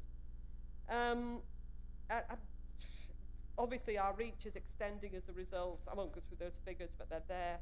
It's good to see we are using social media much better, and I've no doubt that Councillor Norton's video will feature prominently on our website as we move forward, which will be fabulous. Place marketing I've mentioned. It's really great to see 150 business people signed up to get involved with us at the Ambassador's Place marketing events. If anybody hasn't been to one, I don't know if those invites go out to everybody, but I certainly get them, and you know, it's great to be there on early morning on a Friday normally, and actually see all the business community and others supporting the council, supporting our borough, talking up our borough, and making sure it's the best place it can be. The rest, really, there's some stuff about campaigns which are really important to us. We've heard how successful the local authority foster carers campaign, our 100th foster carer, I think, just recently. A whole range of other things, and then looking forward on the communications strategy, there are a number of projects there that we're going to be undertaking. So that's my run through of Councillor Quartermain's report. As I say, I'll do my best to answer any questions, but if there's anything I can't respond to, I'm certain that Carl will be very happy to do so in writing. Thank you. So Jeffrey, now just remind members, this is a question and answer session, so can you keep your questions as brief as possible, please, so we can get through the rest of the agenda. Thank you. Councillor Ovens, please. Brief. Thank you, Mr. Mayor. It was to reiterate the plea to have a tourist information centre, because I appreciate that there's websites and there's lots of technology out of there around, but not everybody's au fait with that, and it's nice to have somewhere to go in, to have a browse around at your leisure to find out what's going on. I mean, the one in Saltburn works extremely well in the library, and I'm sure the one in Gisborne will too. It was really a question about Red Barns, and I may be better off just contacting Councillor Quartermain, or perhaps Councillor Baldwin knows, it says on page 46 that this has had to be discontinued, the project to address the physical decline of red barns. So I wondered if there was anything else in place, or what is the future for what was, you know, one of the good places in the Borough. I would hate to see it not being developed. I don't know whether Councillor Baldwin know. So if we could have a catch-up with that, that would be great. And I'm sorry, it is an observation rather than a question, but I'm sure if Councillor Abbott is up there looking down on us, he has got a twinkle in his eye, because the involvement of Redcar and Cleveland with the Tour de Yorkshire was very much a twinkle in his eye many years ago, and he was there on the early ground meetings with the people who were organising Tour de Yorkshire. So I'm very pleased to see that coming to fruition. Thank you. Councillor Jeffrey. Yep, on the Tourist Information Centre, and I was thinking this when Bob answered this question before, but actually, aren't we thinking about putting that in the bottom of the pub where the ice cream parlour was going to be?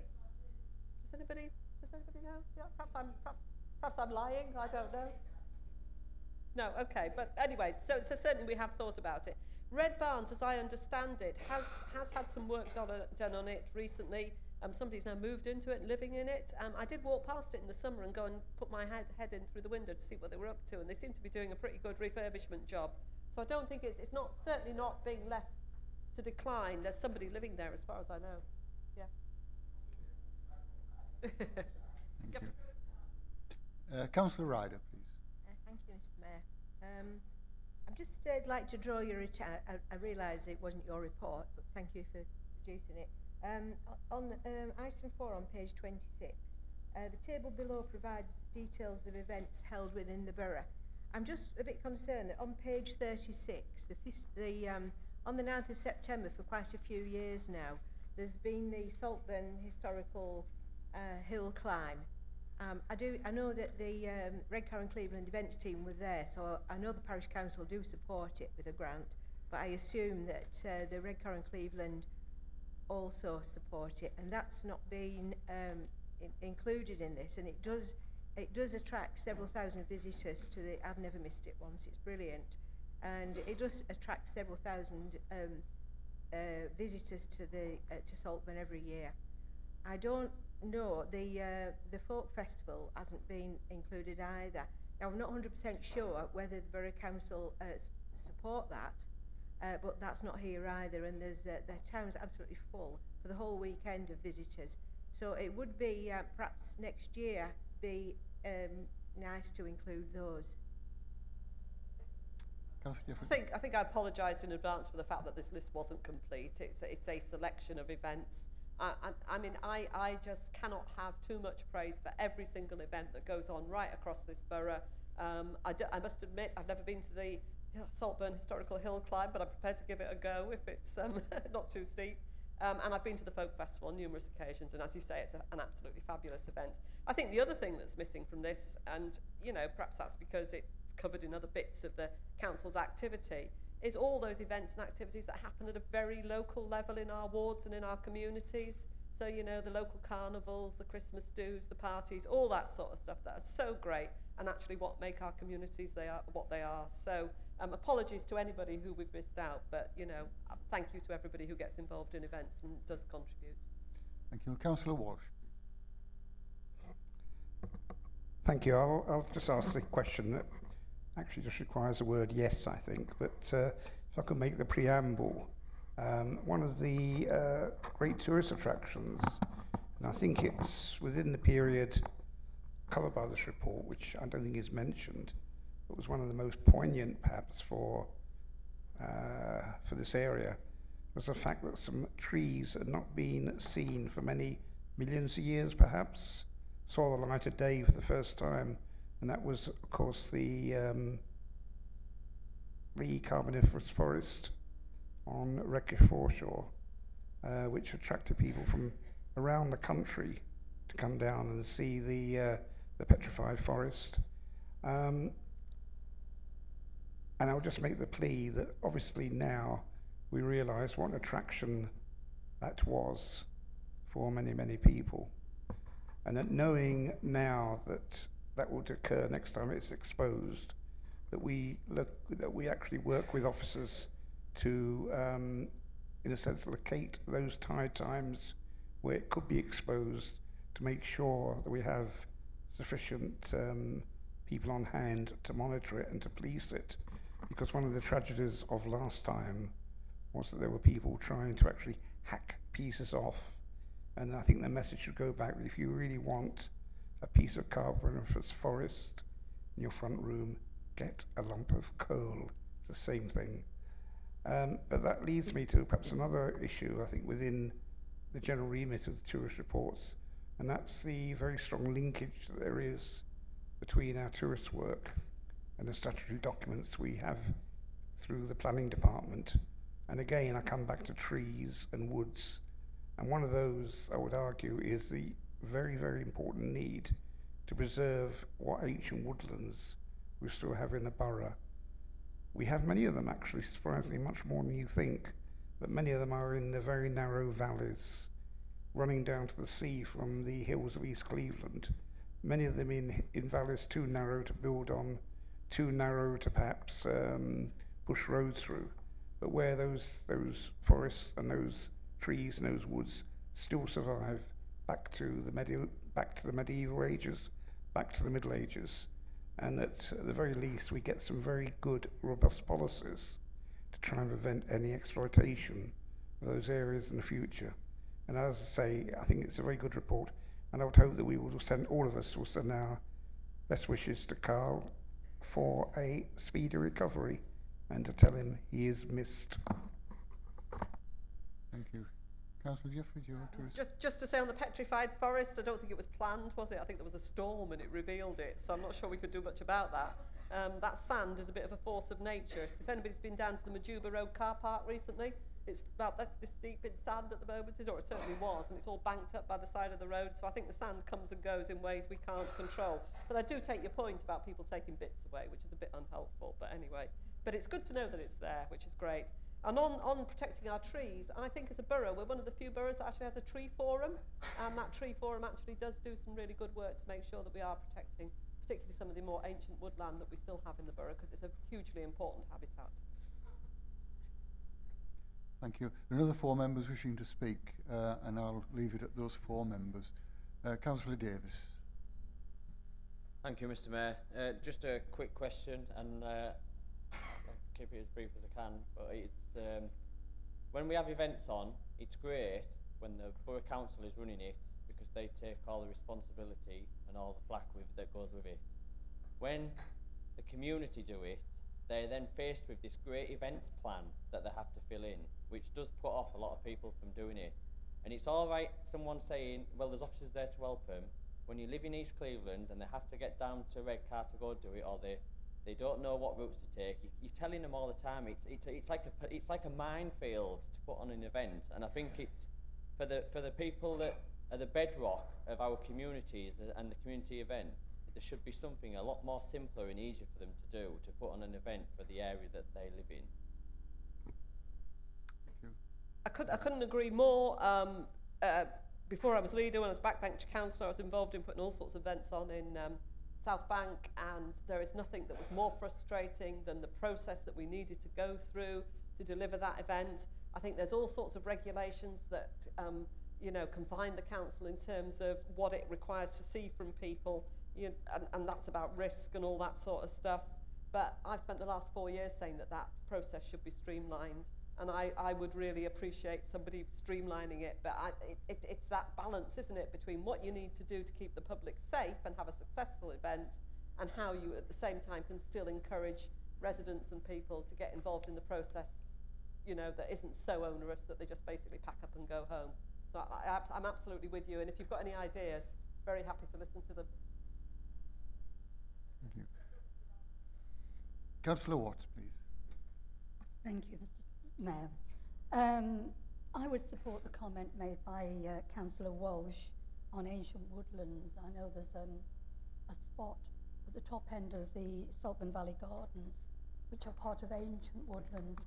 and I sort of shiver every time we get a planning application in for the gardens, that it's encroaching on that land.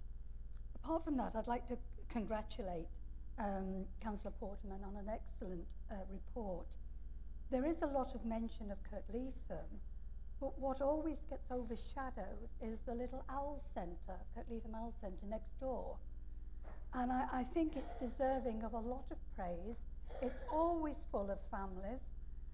It also goes out to other venues in the area and gives talks and brings somebody else. So I would put a request in that we include it in our list as a very positive attribute to Redcar Cleveland. Thank you. Want to respond? Agreed. Thank you, Councillor Watts. Okay. Councillor Lanigan, please. Mayor, I just want to take this opportunity to thank Redcar Cleveland Council for this support with the Klondike. It has been sorted. I'm working alongside Chris Stiles, Communications, and Councillor Norton has been excellent in it. I do have a lot of questions, but what I'll do is I will send them to Carl and then he can pick them up. The point raised by Councillor Davis, events management team, we now have a new manager in place. She's absolutely excellent. It has been streamlined for the Klondike, for our communities, and she's pushing things out there now, and we are on board with it, and it isn't going to be as onerous as it was last year because it was horrendous. Just to let everybody know, Klondike 14th of April, starting with a ladies race, first one that's ever happened for the Elite Series, followed by the men's and the children's in Gisborough. Just to thank the council very much for the support. To say thank you back to Mary. The Klondike event is a hugely important event for this borough. I say a big, huge thank you to everybody who's involved in organising it. And I know Mary's leads on that. I'll certainly be there on the 13th of April. I just hope it's a bit warmer than it was last year because it was very, very cold. Councillor Hunt, please. Thank you, Mr. Mayor. Just a comment on events and then a quick question. The event I'm going to comment on is the Skinny Grove Bonfire, which has happened over the last 30-odd years and is very, very successful. Draws a lot of people in, and I feel we need a bit more promotion of it from the council side because it is a Redcar and Cleveland area and it's a big event. The second thing is a question. The beacon. Now, I don't know who's in charge of maintenance in there, but on a Sunday, I do a radio show, and the studio's on the top floor, and my show is 10 o'clock at night till 12. And once I'm up there, I'm the last one up there, and I have to lock up when I come out. And the lift has been broke down over the last couple of months 3 times. And it's a long walk up the top for an old man with a lot of weight on. You may say I need the weight off, but it's what I'm worried about is on a night time when I'm locking up, I have to walk down because I'm frightened of being stuck in the lift overnight. But my point is that if it's like that for me, how is it affecting the public? That, you know, people who want to go up, can't get up the stairs, want to go up in the lift, and they haven't. So I'd just like to know if we can look at the maintenance side of it. And you should try listening to my show because it's not bad. Thank you, Mr. Mayor. The bacon. It's not the bacon, is it? It's the beacon. Just to say about the beacon, I mean, I was really proud, I think it was in January, beginning of January time, to just do a little bit in the press about the beacon and the fact that it is now full, which is absolutely fabulous. We've got the brilliant cafe lounge on the bottom floor. We've obviously got Zetland FM, who I think are in their 3rd year, is it now? Is it their 3rd year? Who do a brilliant job, and we love them dearly. And up at the top floor, of course, we've got the Sky Lounge, haven't we, where we're now having a number of weddings, which is just absolutely brilliant. I'm sorry about the maintenance and the broken lift stuff. I don't know the detail of that, but I will find out. I can imagine, though, that coming out at that time of night, there won't be many people around, so you probably are, you know, the last to be there. But it's really important that those basics are got right, so I'll see what I can find out and let you know. On the bonfire, you know, Wasn't it advertised as one of the best bonfire events in a national newspaper this year? I thought it was, because we were going up to, was it Loftus Council we were going to? With Loftus Parish Council that night, I couldn't get there because of the queues. And everybody stopped off and got out at different places to watch it. I had a really good view of it, sitting in the traffic jam, which was just one of those things, I suppose. But I mean, my understanding of that is that there's a very few people that do a lot of work to try and keep that going, don't they? And obviously, if there's anything we can do to work with you to help you with that, we would always want to do that, because it's another one of the hugely important events for our borough that we want to keep going. Okay. Thank you for that. Item 9 is to consider motions. First one is moved by Councillor Ian Jeffrey and seconded by Councillor Walsh. Councillor Jeffrey. Thank you, Chair. This motion is about restoring the right to seek paid employment by asylum seekers after more than 6 months waiting for a decision on an asylum claim. At the present time, asylum seekers have to wait 12 months before they can be considered, and then only on jobs that feature on the government's shortage occupation list. And that includes universally available jobs such as classical ballet dancers and geophysicists. So you can imagine that not many people get employment under those conditions. It's been estimated that in the present time, if asylum seekers could actually work under these proposed conditions, the net gain to the economy would be something like £42 million in lieu of tax, national insurance, and the support that wouldn't be required that's currently given to people in these circumstances. And the recent polls show that 70% of people agreed that this would be helpful in terms of people integrating into our society, learning English and getting to know people. The campaign itself argues that this would strengthen people's chances to integrate into new communities if this was allowed.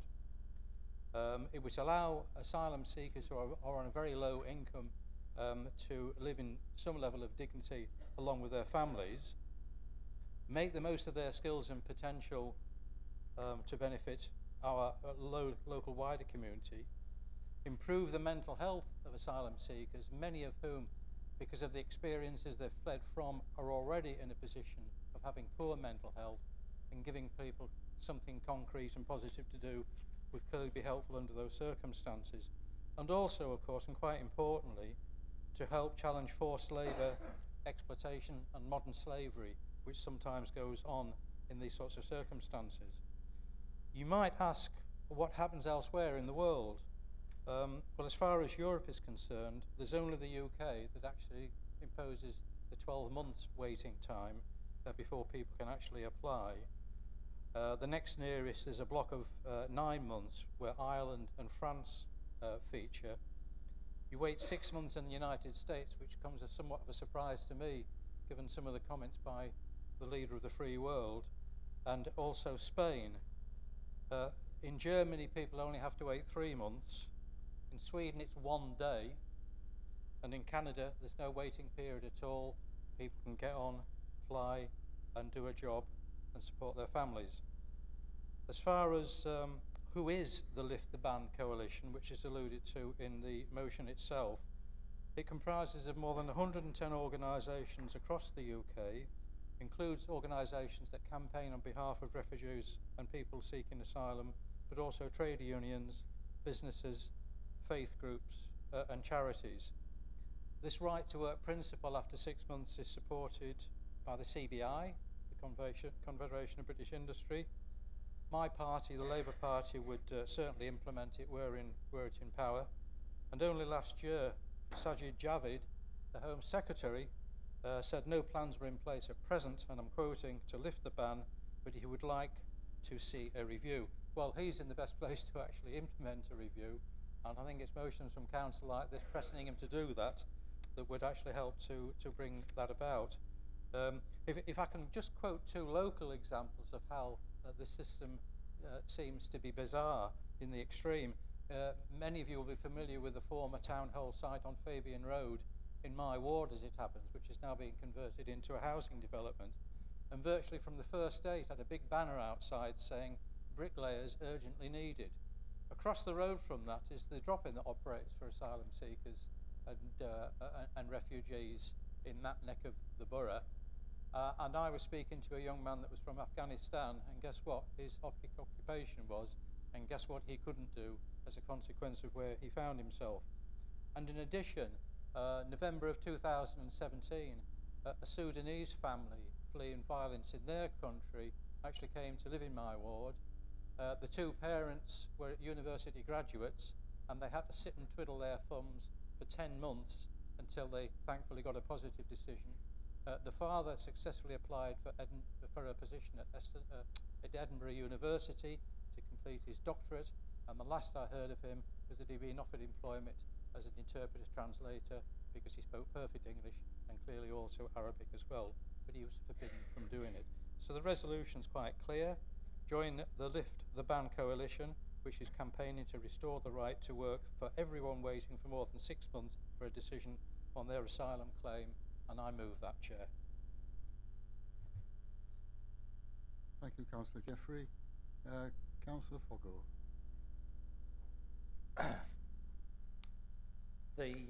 My approach to this would be slightly different in the fact that the government recommend that the application should be dealt with within 6 months.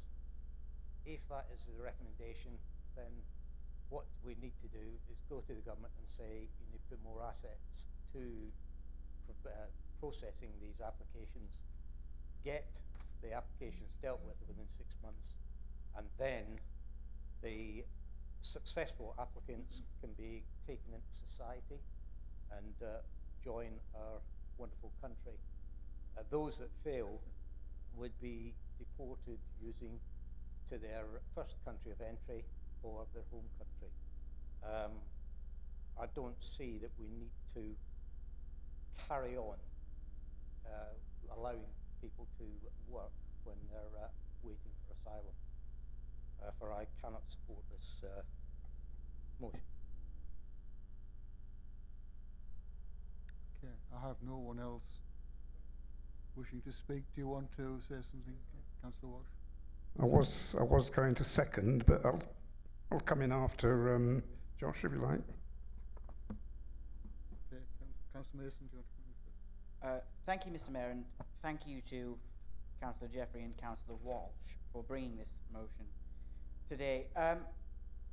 I am absolutely thrilled to be able to support a motion like this. I feel like I've probably said this before, but I'm going to say it again anyway. When I first became interested in politics, it was as a consequence of the tough rhetoric and the restrictionism which was brought about as a consequence of the Sangha crisis in 2001. And that led me down a path towards intense frustration towards getting involved in politics myself, and ultimately here I am today, rightly or wrongly. But unfortunately, that tough rhetoric of the early to mid-noughties has been followed by the so-called hostile environment of Theresa May's Home Office, the emerging migrant crisis that we're told about now of the poor souls who are trying desperately to get across the channel in boats that aren't fit for humans at all, and indeed talk of erosion of the 0.7% GDP commitment to foreign aid. And all of these things are perpetuating this very negative rhetoric towards people who are fundamentally the most in need, not just in our society, but in the world. They are people just like you and I who, for whatever reason, for their political beliefs, their religious beliefs, their sexuality, their gender even, and certainly their race, are being persecuted and driven out of their homes, many of whom have tremendous skills that can contribute hugely to this country and to our economy.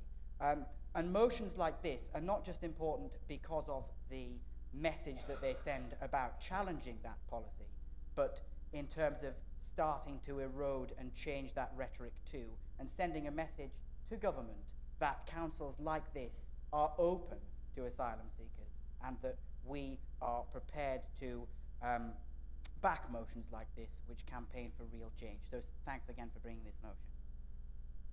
Thank you, Councillor Mason. Councillor Dick, please. Thank you, Mr. Mayor. I originally hadn't intended to speak to this motion. I felt that Councillor Ian Jeffrey proposed it rather eloquently, and I think it's sensible and champions itself very well. However, I've listened to the debate that's ensued and felt that I had to challenge and perhaps unpick a little what has been said. Specifically, what seems to be the government's position of saying that applications should be dealt with within 6 months, and then people would be able to work subsequently. So therefore, there's no objection to people working at the 6-month point. We'd be quite happy for them to do so. I don't disagree so far. But to then say that, however, if we haven't gone through an administrative process after 6 months, these people shouldn't be allowed to work, and therefore the working people who pay their taxes in this country need to support them when they wish to work, I think is ludicrous, and therefore I will be supporting this motion. Thank you. Councillor Walsh, please. Yes, I mean, I would have thought actually that the resolution that stands would have got cross-party support, and perhaps it should, although I notice that all the independents who couldn't be bolted down seem to have left. I'm not sure if there was a reason for that. Point I would make is to functional point about the 6-month issue. I've worked in my past in MPs' offices where we've known having to try and just get, for the Home Office to get information back from consular officers in some countries is almost nigh to impossible. To get information back on the status of somebody without imperiling them from, say, the democratic, and that's in inverted commas, Democratic Republic of the Congo, is neither here nor there. The point I want to make is, as always, I think anecdotes are sometimes very, very useful in illustrating reality. And the anecdote I have is one of those fascinating insights into people's lives that you get in extreme circumstances. And this was for me when I was in hospital last year, talking to a individual, a female junior doctor who'd come from Zimbabwe. She'd set her heart on being a doctor. A chance of getting a training to be a doctor in Zimbabwe were impossible. She gathered she could probably get herself sponsored for training in either the UK or in South Africa, but she wasn't sure how to go about it, and it was fairly clear and made abundantly clear to her and her family that there was no way that the then Mugabe government was going to allow that to happen. And indeed, if she left without effectively asking permission, all kinds of sanctions could be imposed on her family, and indeed on her if she returned. To cut a long story short, she decided to make a dash for it, to become effectively an asylum seeker. And she did it by actually getting a bus from where she lived in Zimbabwe to the nearest town to the South African border, and then to walk something like 20 miles across the South African border, and then somehow to get to a large urban centre, and from there to get to Port Elizabeth, where the training centre was. She did that. She registered with the university. She was accepted, and she began her training. Having finished her training, she actually then came to the UK to finish it off. But of course, she then came with credentials. If she made a slightly different decision, and bear in mind that she wasn't sure where she stood, she might have somehow or other tried to get directly to the UK, possibly by coming to South Africa and taking a flight. she'd come here, of course. She would have been an asylum seeker. And the value that she had as a junior doctor would, to all intents and purposes, probably have been lost. And indeed, given the kind of financial strictures that would have impacted on her here, and also on her family at home, it's possible that it may have forced her back to Zimbabwe with God only knows what consequences could happen. Nonetheless, a very brave lady who did the right thing, I think, for herself and for her family, and is now actually benefiting the community in Teesside at James Cook Hospital. That is one person amongst probably many hundreds in that set of circumstances, and I think they are to be welcomed. And for that purpose, Chair, I'm seconding this resolution. Thank you, Councillor Walsh. Deputy Mayor, please. Thank you, Mr. Mayor. This is not an argument, one way or the other, but I think I can explain why the other members of my group have vacated the meeting. There hasn't been any sort of group decision about this, but I think many of them feel that we have too many motions, which means that the council meeting drags on and on. We have too many long motions, which has the same effect. That business has to be deferred to the next meeting. And many of them, I hope I'm right in speaking for them, many of them believe that motions put to the council should refer not to national or international matters, unless they happen to affect this council directly, but they should refer to local matters. And I believe that's probably why they've left the meeting. I think, you know, I'm sympathetic to that view, put it like that. Thank you. Councillor King, please. Thank you, Mr. Mayor. I wasn't going to speak on this, but when I hear that fellow councillors think that a government that has cut funding to health, cut funding to councils, cut family and children's services to a quick, should be finding extra resources to look at preventing people from working and paying taxes after 6 months when they're coming here willing to work, not at the taxpayer's expense. I think resources could be well spent and money saved in stopping poverty and everything else that's going on at the moment with this government. So I will be supporting this motion. Thank you. There are no more members requesting to speak. Councillor Jeffrey, would you like to sum up before we go to the vote? Well, Chair, thank you. I would welcome the comments of Councillors Mason and King. I would add further to it, incidentally, that I regard Brexit as being predicated on xenophobic and Johnny Foreigner type attitudes. And a cynic might suggest, incidentally, that the current policy is designed actually to dissuade people from claiming asylum in this country, which is actually their right on the various UN Charter and conventions. And listening to Councillor Walsh talking about the Zimbabwean experience, I think it was the headline in yesterday's paper, David, that you might have spotted, that told us Zimbabweans, as we speak, currently living in this country, some for many years, are being deported, as we speak, back to Zimbabwe, which is a very dangerous place to be. And again, that should be precluded from happening if the government was acting in a responsible and humanitarian fashion. And in fact, the so-called Windrush generation people are still being deported from this country, despite the furore that was created, which started last year. I actually got quite angry listening to what Councillor Kay had to say, suggesting that this motion wasn't or couldn't be important to people in this borough. Well, actually, you know, Councillor Kay, there's on a point of personal actually, Councillor Kay, on a point of personal explanation, I began by saying this is not a point of view of mine. I was trying to explain why my colleagues left, which is a totally different thing. Well, you represent a group that seemingly has vacated the council chamber because they've neither any interest or understanding of the circumstances that prevail. Because a decision taken here today actually could have a very positive impact on 200 or so of our fellow citizens. And that seems to me that is the local impact, and that's something that we should have a little bit of focus on.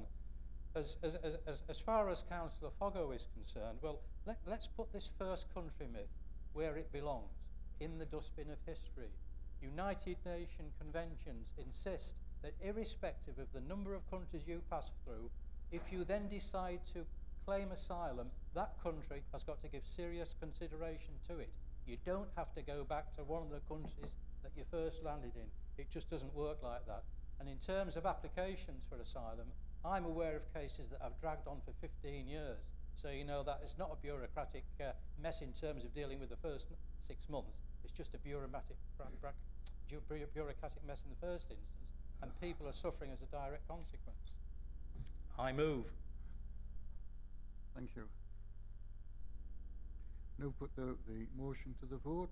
Can I ask for all those in favour of the motion, please?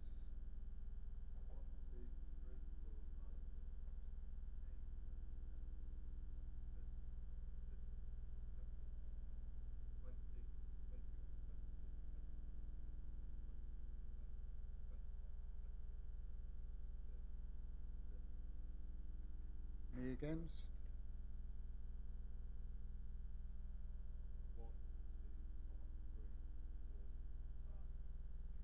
Okay, declare the motion. So, can you do that again? Against? Put your hands up, please.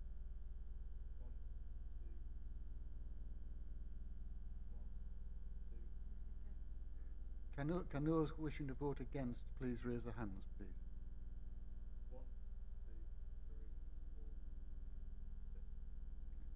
Thank you. I declare the motion is carried. Thank you. Motion number 2 is moved by Councillor Foggo and seconded by Councillor Graham Jeffrey. Councillor Foggo, please. I have to use this because I'm one of the paperless people now. Weight restrictions are not enforced in our borough. There's a potential safety issue, especially for our children. Weight restrictions can only be enforced by the police. In Skelton, we have a 3.5-ton gross weight limit on Station Lane, which is where our primary school is located. It slipped. This road is the shortest route into the industrial estate, and therefore a sat-nav will direct HGVs to enter this road. Drivers ignore the limit signs. There's a safer route using the bypass which gives direct access to the industrial estate. An electronic survey carried out by the Council Engineering Department last year found that 25 HGVs had entered and 85 had left the estate via Station Lane over a period of 7 days. PCC was approached about the problem at a NAB meeting last July, at which he asked the local sergeant to look into it. A month later, the police monitored the road for about an hour and stopped 7 HGVs. They were given a warning, nothing else. Since then, with the expansion of the industrial estate, the problems escalated. The police were asked to enforce the weight limit again, but have not done so yet. Local police have no control over traffic police, and therefore this problem needs some direction from the management team to be able to take effect. A small redistribution of resources from the catching speeding motorists to enforcement of the weight limit would have a dramatic effect on the safety of our roads, but would have only a small effect on speeding. Do we have to wait for a child to be knocked down and injured or killed before some action is taken? Another issue is how we as a council try to implement traffic regulation orders. These orders are used to implement road safety action, but must be supported by the police, fire, or ambulance services. A recent request for a weight limit on Rectory Lane in Gisborough was refused when the police failed to support it as they lacked resources to enforce the limit. They have also recently stated to a Gisborough resident that they did not know of a HGV problem on Redcar Lane. I'm sure there must be other examples of this problem throughout the borough, and therefore I call on all councillors to support my motion. Because in our borough we have the safety issues with HGV lorries entering weight restricted areas with no enforcement of these restrictions. Cleveland Police put little to no resources into enforcement of these restrictions and do not normally support applications for new restrictions due to lack of resources. This council calls on the Cleveland Chief Constable and the Cleveland Crime Commissioner to reallocate resources from traffic sections with emphasis on enforcing weight limits, where there's a safety issue, especially at schools, and make our borough a safer place for our children. Thank you. Councillor Dick, please. Thank you, Mr. Mayor. I would like to propose an amendment to motion number 2. If I may, Mr. Mayor. I believe there are copies of this amendment available for members.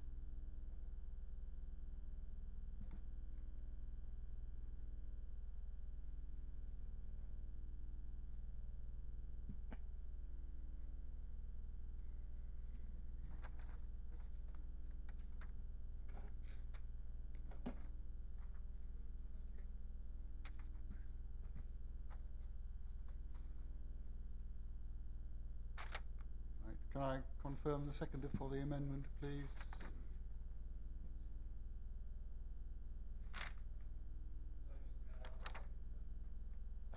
Right. I confirm the seconder for the amendment. Thank you. Okay, we'll now consider the amendment moved by Councillor Dick and seconded by Councillor Walsh. Do you wish me to speak to the amendment, Mr. Mayor? Sorry? Would you like me to speak to the amendment? Yes, please, Councillor Dick. I won't go through the detail of the changes as I believe they're in front of members, but I will read out the amendment as I believe that is required. In our borough, we have safety issues with HGV lorries entering weight-restricted areas with no enforcement of these restrictions. Cleveland Police have limited resources to put into enforcement of these restrictions and cannot normally support any applications for new restrictions due to this lack of resources. Therefore, this council requests that officers investigate and identify locations of concern, especially those close to schools, and work with the police, HGV operators and the local community to address safety issues, including enforcing weight limits where appropriate, and help us make our borough a safer place for our children to walk. The enforcement of weight restrictions is, on the face of it, a simple matter, but as with many things rooted in legality, becomes more complicated upon further inspection.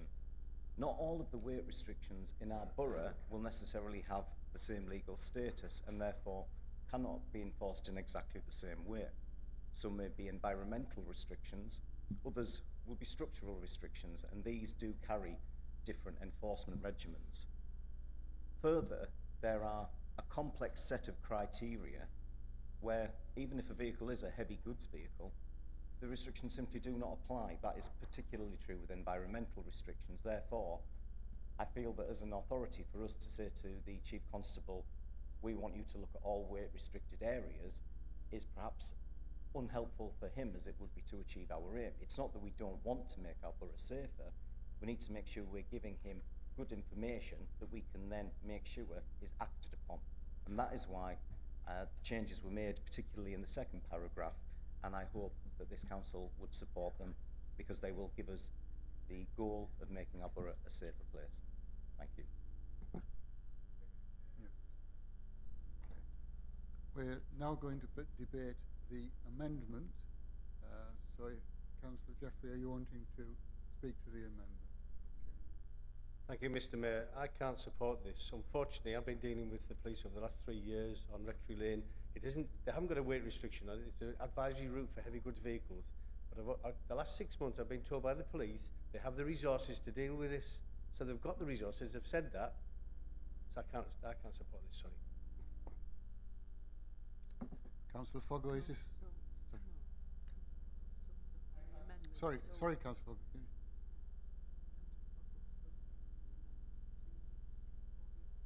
Right. Councillor Foggo, can I leave you to sum up on the amendment and take other members that wish to speak first? Thank you. Councillor Mason.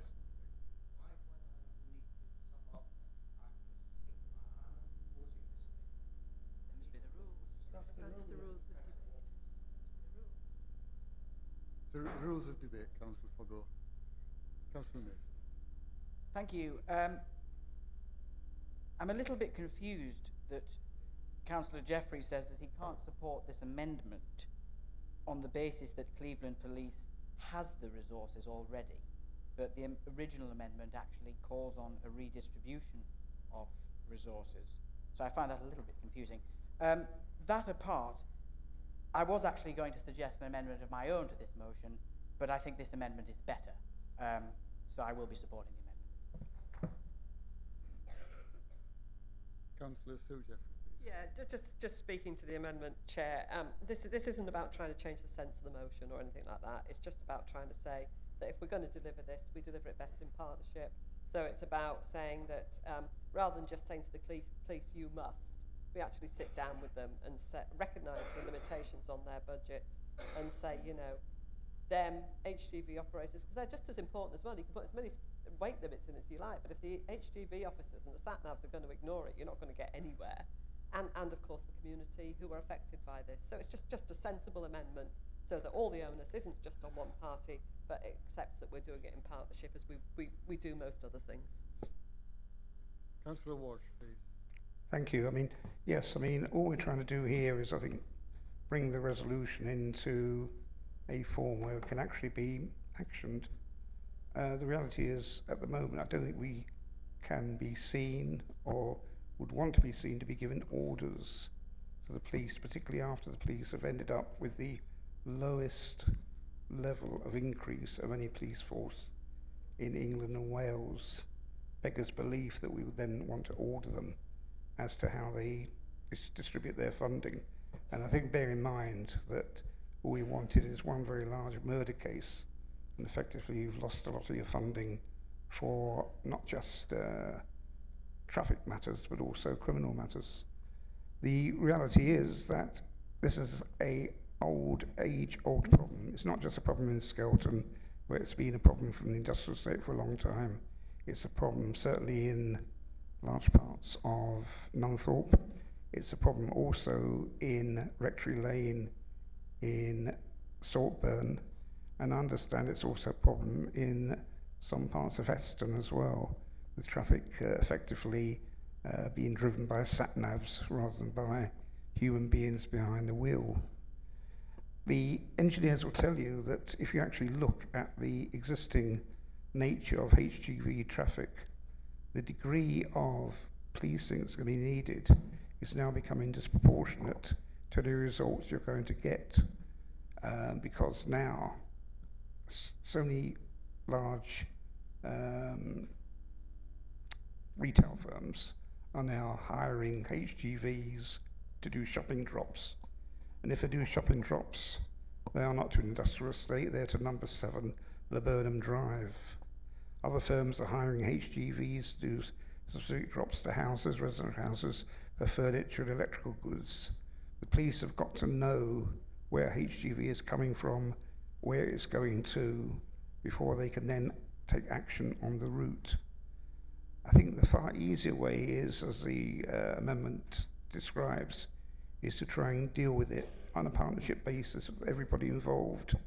The police, the hauliers, the engineers, and above all, actually, the owners and proprietors and managers of the premises on industrial estates. And, you know, as Bob alluded to in an earlier report, we have that liaison group at Skelton, that's at Skelton Industrial Estate. We have similar groups at Skipper's Lane and at Mask Industrial Estate. The logical place to bring this matter up there, I would argue, is that forum where you are then talking to the managers and to get the managers to give specific instructions to the firms that they engage their HGV deliveries from. And I think all this resolution does is to actually recognise that, and as an amendment to try and put it together, because nobody's actually opposed to the substance of the original resolution. It's just the way it's written is a peremptory ordering of the police where we can't do it. I mean, obviously, we'll have to see how the vote goes, but, you know, our view is, whilst we're not opposed to the spirit, we are opposed to the language, and if, obviously, we lose this, then we would be abstaining on it. Councillor Norton, please. Thank you, Mr. Mayor. Councillor Walsh has made comment on some of the points I want to reinforce here. First of all, I support the amendment because it allows us to look at the issue of vehicles, large vehicles, moving around some of our rural and urban estates. I'm puzzled as to why, for example, Rectory Lane is an issue, and I wonder what this will do to Marks and Spencer's and Aldi and all those other people in terms of how they get their deliveries, unless there's another route.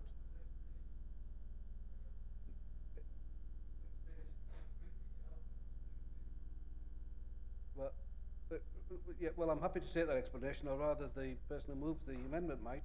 I just want to make the point, I struggle that Rectory Lane is a feeder road to some quite big stores down there that indeed add to the economic growth of Gisborough.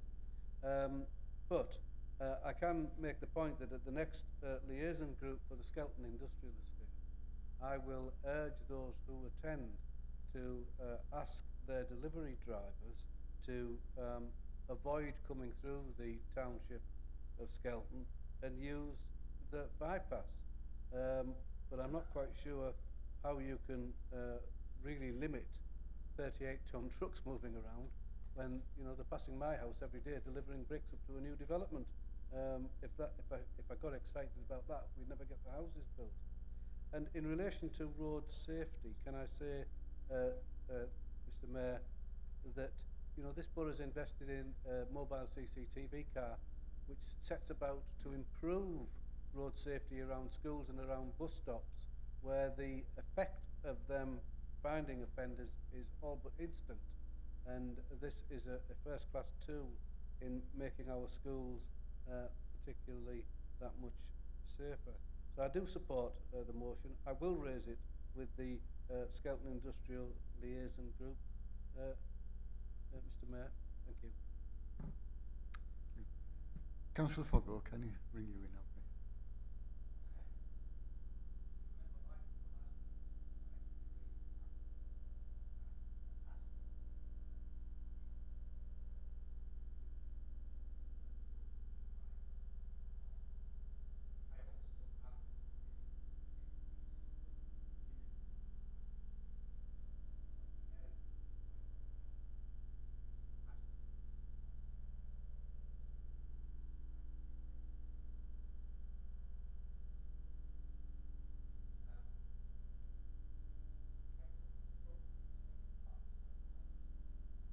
But my first paragraph, which I put in, Cleveland Police put little or no resources into enforcement, is true.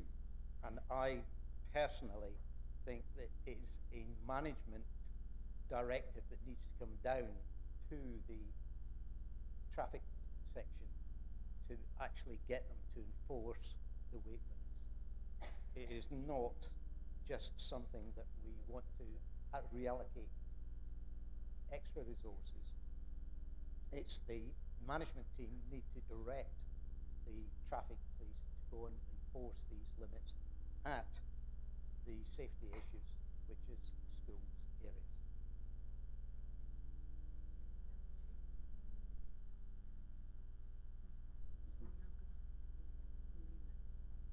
Set the second paragraph.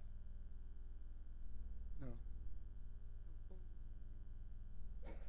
Yeah, we've got to take the amendment as it is written, not different parts of it. So now take a vote, please. All those in favour of the amendment.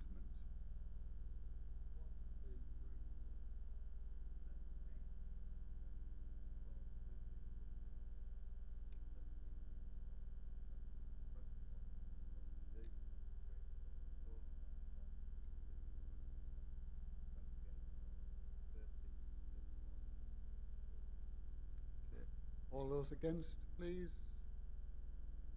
1, 2, 3, 4, 5.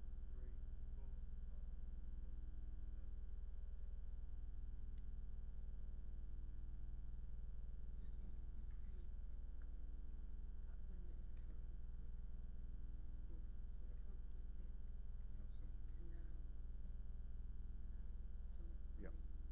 Okay. Well, we can go back to the debate.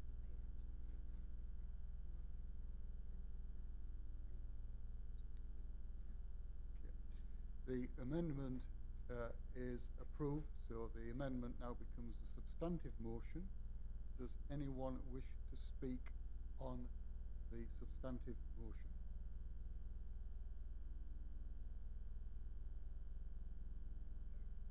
Yeah, Councillor Jackson.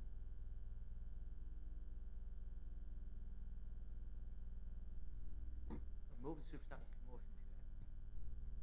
No, it's already been moved, Councillor. So no one else. Can we therefore go to a vote on the substantive? Do you want to speak, Councillor Dick? Yeah, you sum up, please. Sorry. Thank you, Mr. Mayor. I think the discussion that we've had in this chamber shows that there is actually some complexity around the enforcement of these issues, and though I wouldn't want to bind the hands of officers as to what I would expect them to produce were this motion to be carried, I think it would be very helpful for anyone in a discussion going forward with the police, with other partner agencies, to be able to say, this is the type of restriction, these are the things that we can prevent. It may be that a particular junction or area has a lot of traffic that is automatically exempt from these, such as home deliveries or terminal deliveries to businesses. Therefore, I wish to commend the motion to the Chamber and hope you can all support it to achieve the aim of making our borough a safe place. We now have a vote, please, on all those who agree with the substantive motion.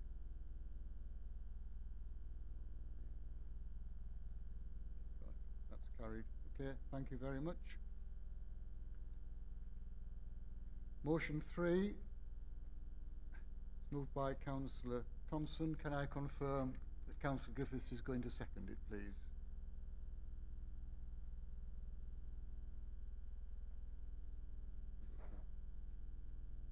Yeah. Councillor Thompson, please. Thank you, Mr. Mayor. Given the hour, given the hour, that could be the end of the motion. So,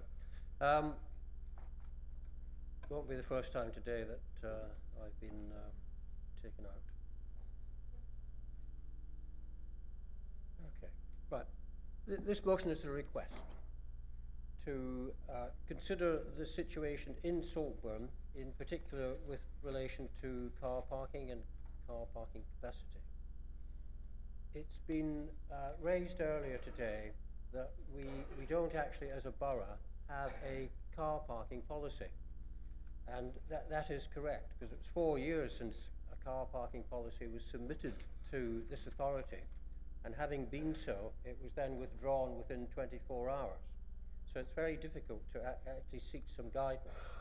However, in the most excellent BAFTA-winning award presentation that we had earlier, the parking guidance that there should be provision for parking provision, parking restriction, and other road safety measures.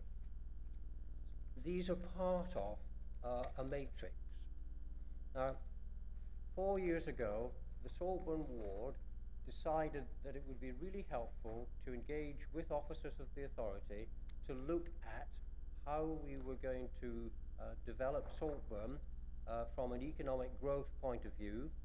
So we convened a forum that meets informally, but is advised by officers and by ward members. And one of the prerequisites of looking at economic growth in Saltburn and its place within East Cleveland was that we should address the outstanding car parking traffic management issues before we did anything else at all. So what have we achieved in those 4 years? First 3 financial years, we have increased the amount of car parking capacity in Saltburn by 0. In this financial year, we have increased the car parking capacity in Saltburn by 1 car parking space. Now, what that does not do is address the ever-increasing demand for car parking space or vehicle car parking space on the highway.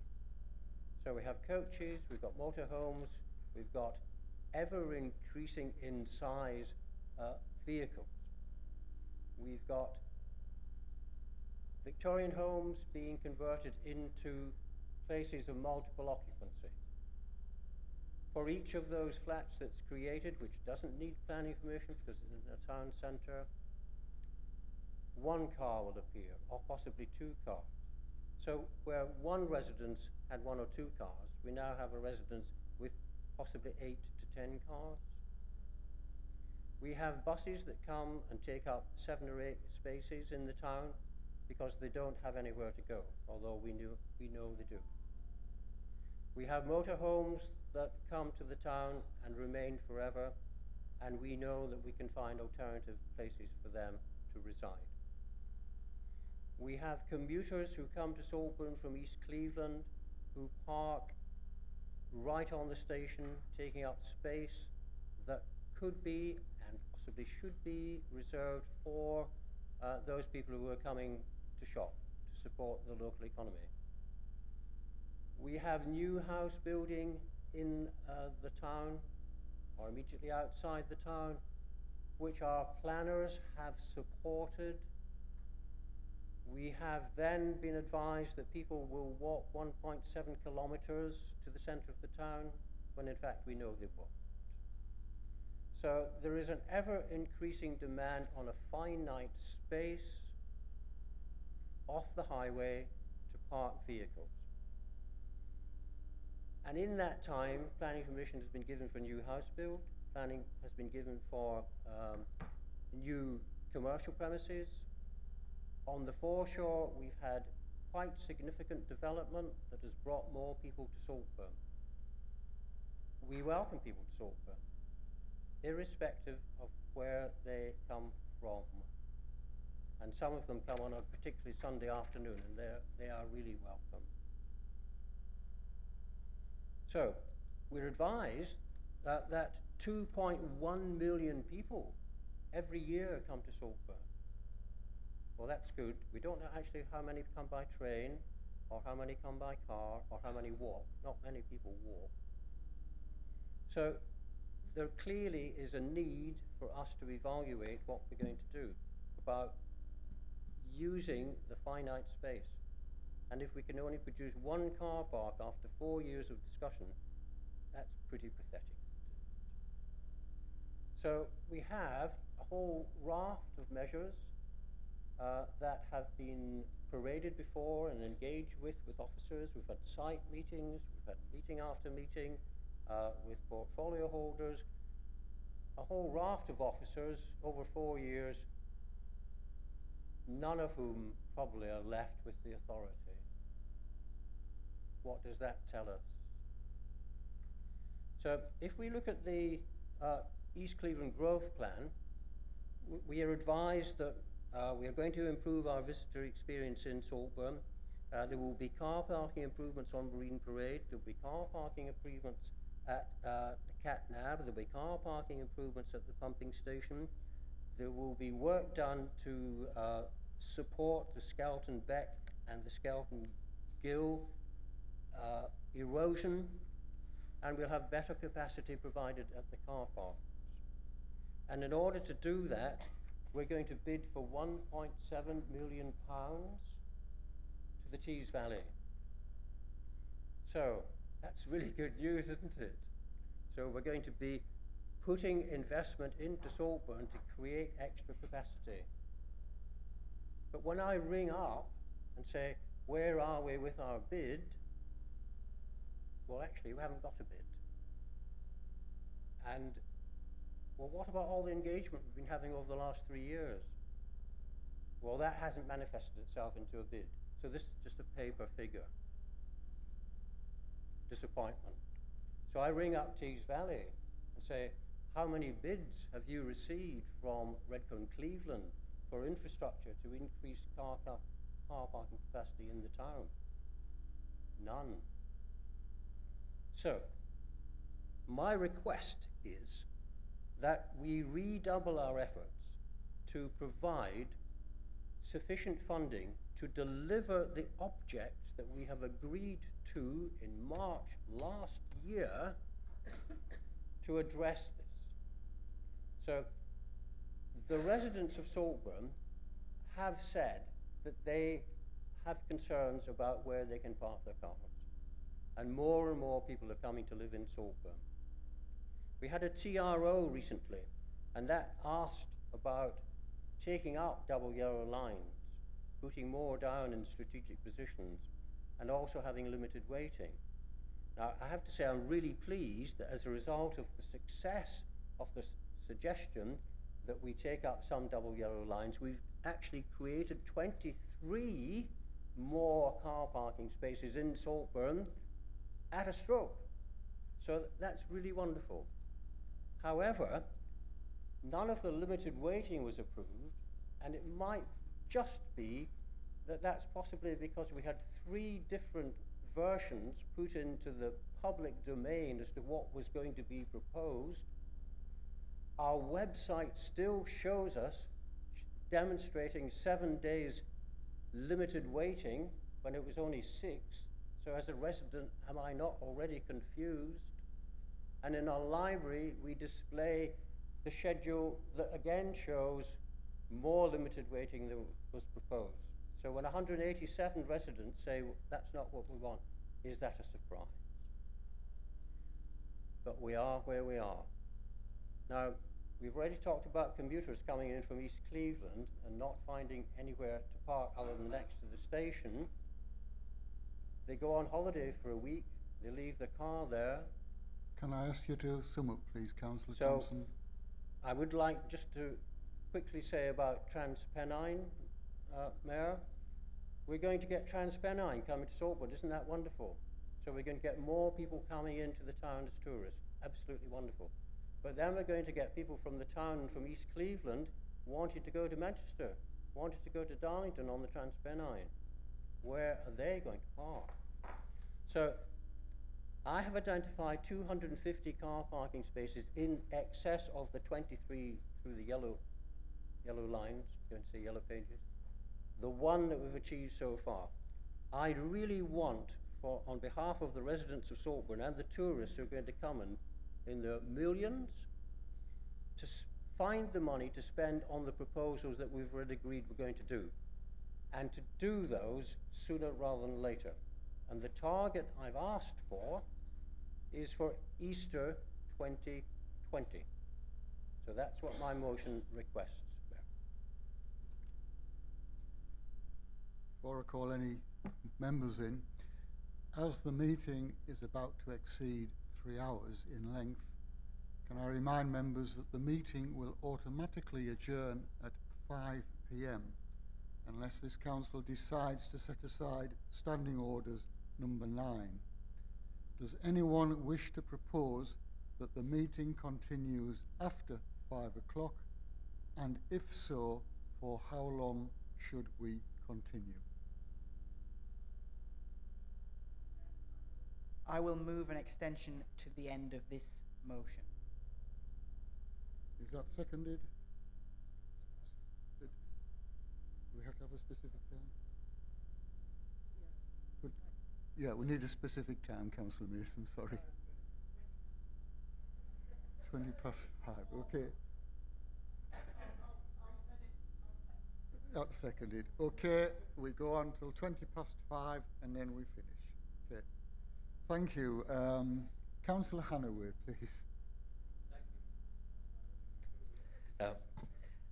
Councillor Thompson's motion comes at the end of a process in which we, ward councillors, agreed on traffic regulation proposals and put those to the public in Saltburn in a public consultation.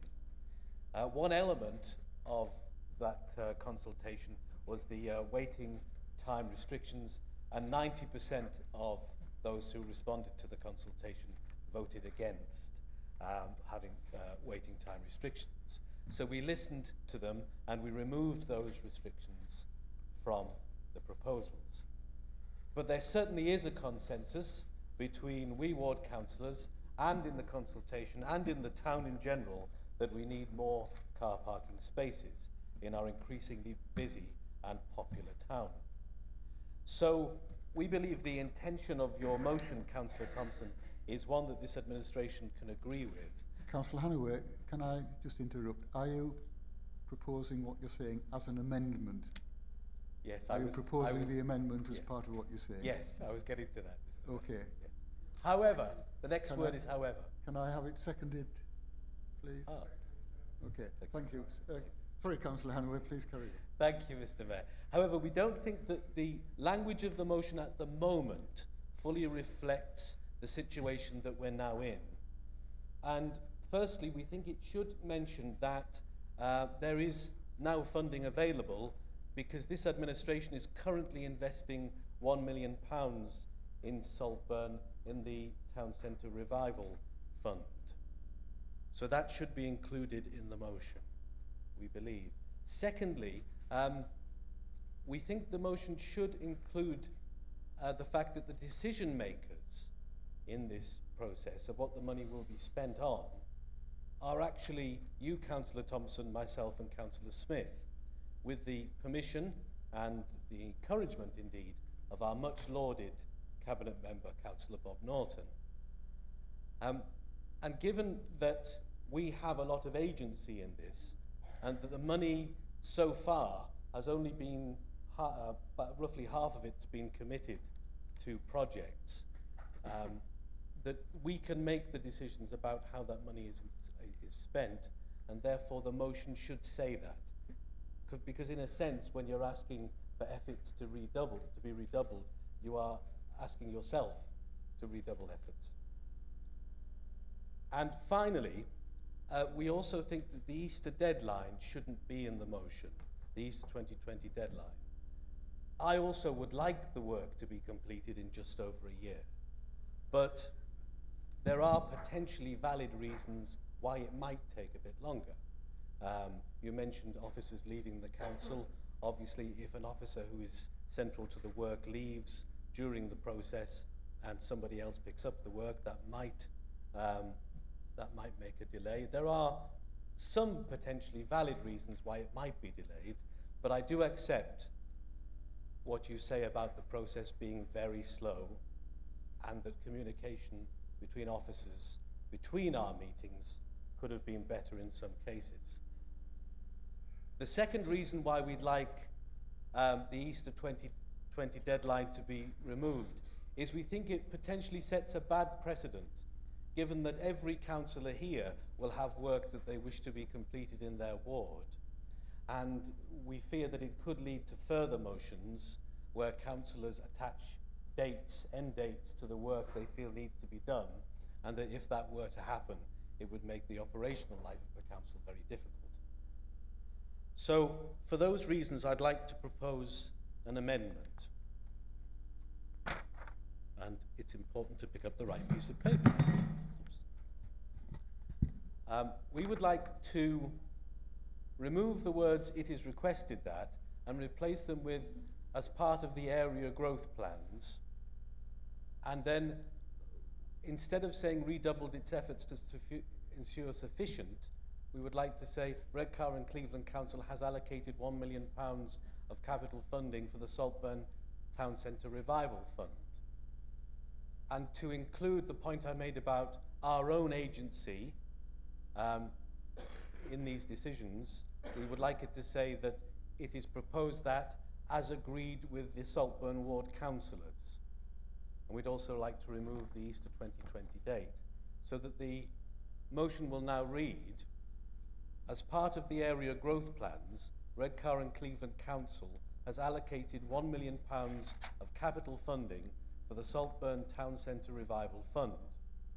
It is proposed that, as agreed with the Saltburn Ward councillors, this funding is used to allow completion of the currently proposed increase in vehicle parking capacity in Saltburn in order to mitigate the ever-increasing demand from residents and address the pressures from tourist traffic encouraged by tourism promotion.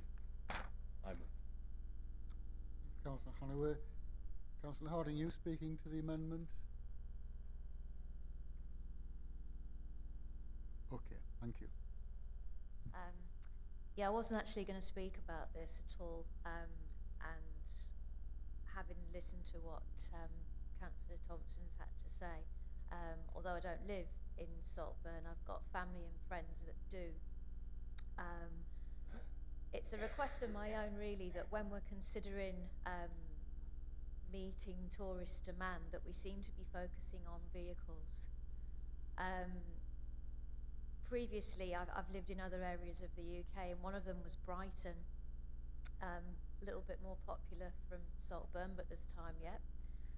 And one of the things that I did notice whilst I lived there, particularly during the summer and during really busy bank holidays, was that you physically couldn't drive into the centre anyway. The town had become so busy that it was impossible. You were just going to be in gridlock. You were wasting your time.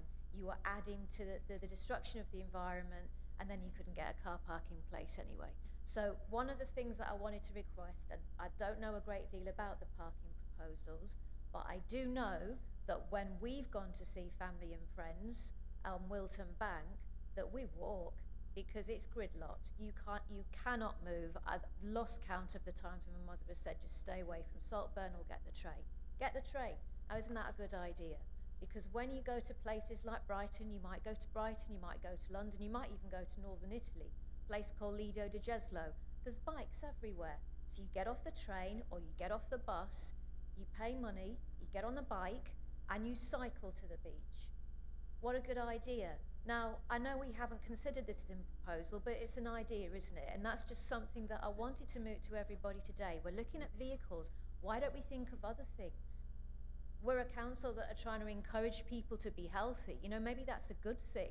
Maybe we could get the kids out on the bike, or maybe we could even walk. And some people do walk the 1.7 miles from where my mother lives. Lots of her friends and family do walk there because they can't stand the traffic, and it's a pleasanter experience. She's 75, so she's doing pretty good. So I think if we try and think a little bit outside of the box, I think there are other things that we can do, and I don't doubt that one parking space in 4 years, you know, maybe we do need to look at that. But it's just something that I wanted to moot to everybody. There is an alternative to using the car. Thank you. Thank you. Councillor Glyn Nightingale. It's on the amendment, Mr. Mayor. On the amendment, yes. I was actually tempted originally to propose an amendment that we would delete Saltburn and add just before traffic school, because I thought that there is a much wider issue here, but I've decided that it would be perhaps negating the intention of the motion, and therefore I'll not be tempted. I'll resist the temptation. However, I think there is a formal issue that we need to address as a council, and it is the way in which this has been written. It starts, the original motion started off as, it is requested. Well, yeah, okay, the motion could have gone through, but your request could have not been granted. I mean, this isn't two-way family favourite, where, you know, you request a record and somebody will play it for you. This is about actually making a decision by the council to do something. And I wholly welcome that. And I deprecate the fact that independents have actually gone when decision-making is actually being made at this council, which is what it should be. So, therefore, in the light of the motion, the amendment to the motion, which does make it a proper motion that can be a proper resolution of this council, I am actually inclined to support this because it makes specific decisions by the council for something to happen. The only qualification I've got is in line 1, it says as part of the blah, blah, blah, has allocated £1 million. But it doesn't say over what period. And one of the points that Councillor Hannaway made was that he wanted to take out the time limit and getting things done. I think that weakens things a little. However, this becomes a real live motion. It doesn't become it isn't a request for something to happen. Rather like, you know, you stand at the bus stop and hope that the bus will stop when you put your hand out. This will be something that can be achieved by the council if it gets its act together. And so I think it's important. And I think it's also important that in the future, perhaps the monitoring officer could actually give people better advice on how to do motions. Because, you know, just a simple request ain't any good. Thank you, Councillor Nightingale. There are no other members wishing to speak. Councillor Thompson, do you wish to sum up on the amendment? Yes, thank you, Mr. Mayor. There's some really interesting observations made that are slightly outside the motion, but because the motion is specifically focused, what it doesn't do is ignore all the elements in traffic management. And if anybody had been to the Neighbourhood Action Partnership meeting at which we discussed traffic management, we would have looked at a whole raft of issues that public safety, pedestrians, we looked at cycling, we looked at parking. Sorry, I do beg your pardon, Councillor. So we looked at a comprehensive picture of traffic management. So by not mentioning cyclists, it's not that they are not important. In fact, NCN1 runs through Saltburn, so we are really proud of being part of the National Cycling Network. But the presence of 20,000 cyclists a year coming along NCN1 means that there is competition with pedestrians and other vehicles for highway space. So safety is a real element. So being able to park on a car park designated space instead of on the pavement, instead of on a dropped curb, instead of an alleyway, instead of a corner with double yellow lines, we need to find extra capacity within the system. Now, I'm guided by Councillor Nightingale's wish to have everything really didactic.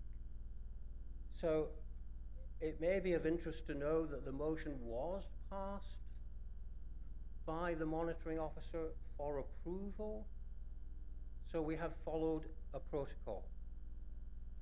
Now, there's no date here.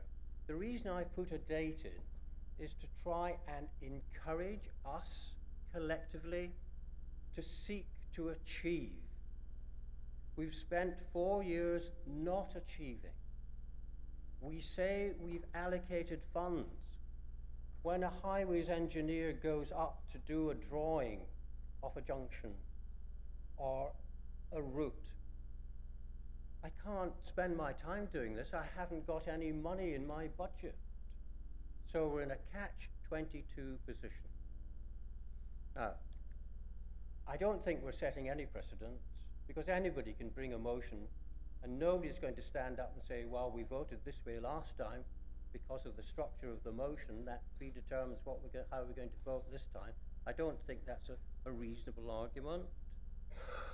So we have consulted with Sustrans, so there's a whole raft of issues here. I'm not happy with the 1 million. Why? Because it says in our documents 1.7 million. And if that's what it says, that's what it needs to do the job. So why alter that? Now, in addition to that, we also have town centre revival money on top of that, not instead of. So the amendment contains fallacies. It doesn't give us a target date. I'm really pleased to hear that more members are going to be involved in it, because we should be. We have been, but that hasn't helped delivery. So regrettably, despite the good intentions that may be inherent in this proposed amendment, I cannot accept the amendment.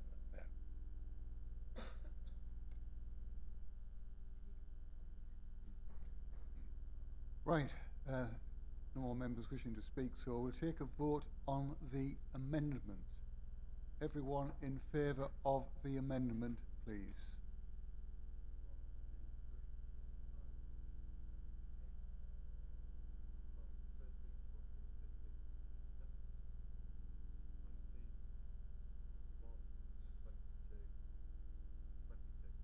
Okay.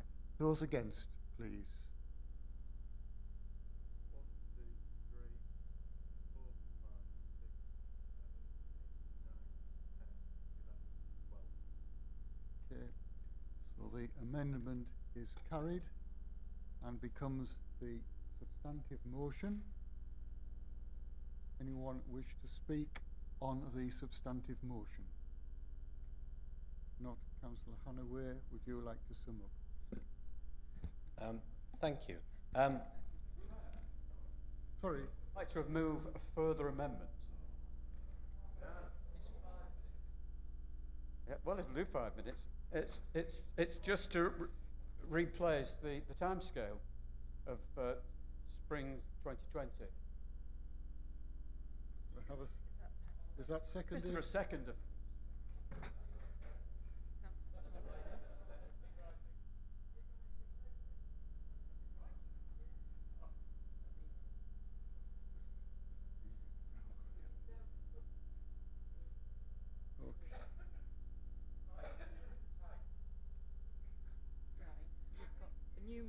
A new amendment, seconded.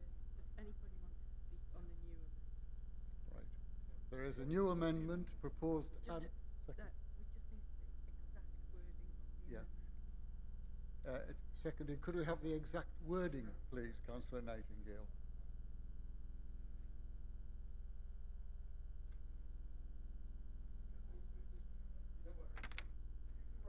No. To insert 2020. Reinsert. You can't reinsert something. That's not. Sorry, Councillor Nightingale, it's not allowed to reinsert something that's already been taken out. It's not allowed to reinsert something that has already been taken out. So, if we can be... Right, can we have Councillor Hannaway sum up? Yeah. Can I ask Councillor Hannaway to sum up, please? We have 4 minutes. Is it reasonable for me now to put an amendment?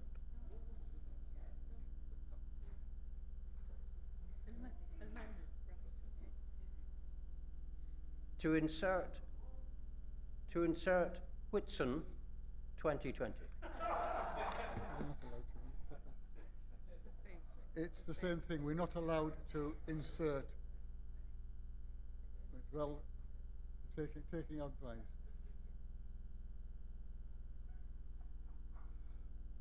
Councillor Hannaway, would you like to sum up? Right. So shall I ask for a second for that amendment? The amendment. It's been ruled out, so I can't, unfortunately. I don't dismiss the frustrations that you've expressed. I couldn't, because I've been sitting there with you in the growth meetings that we've had. Yeah. Clearly, the work does need to be done as quickly as possible. Councillor Hannaway, can I just mention you have 2 minutes before we finish. Right, and I'd like to move the motion. Thank you. Okay. Can we now please have a vote on the substantive motion? All those in favour, please. That is carried. Thank you very much. We don't have any time for any other business, so that concludes the meeting. Thank you very much.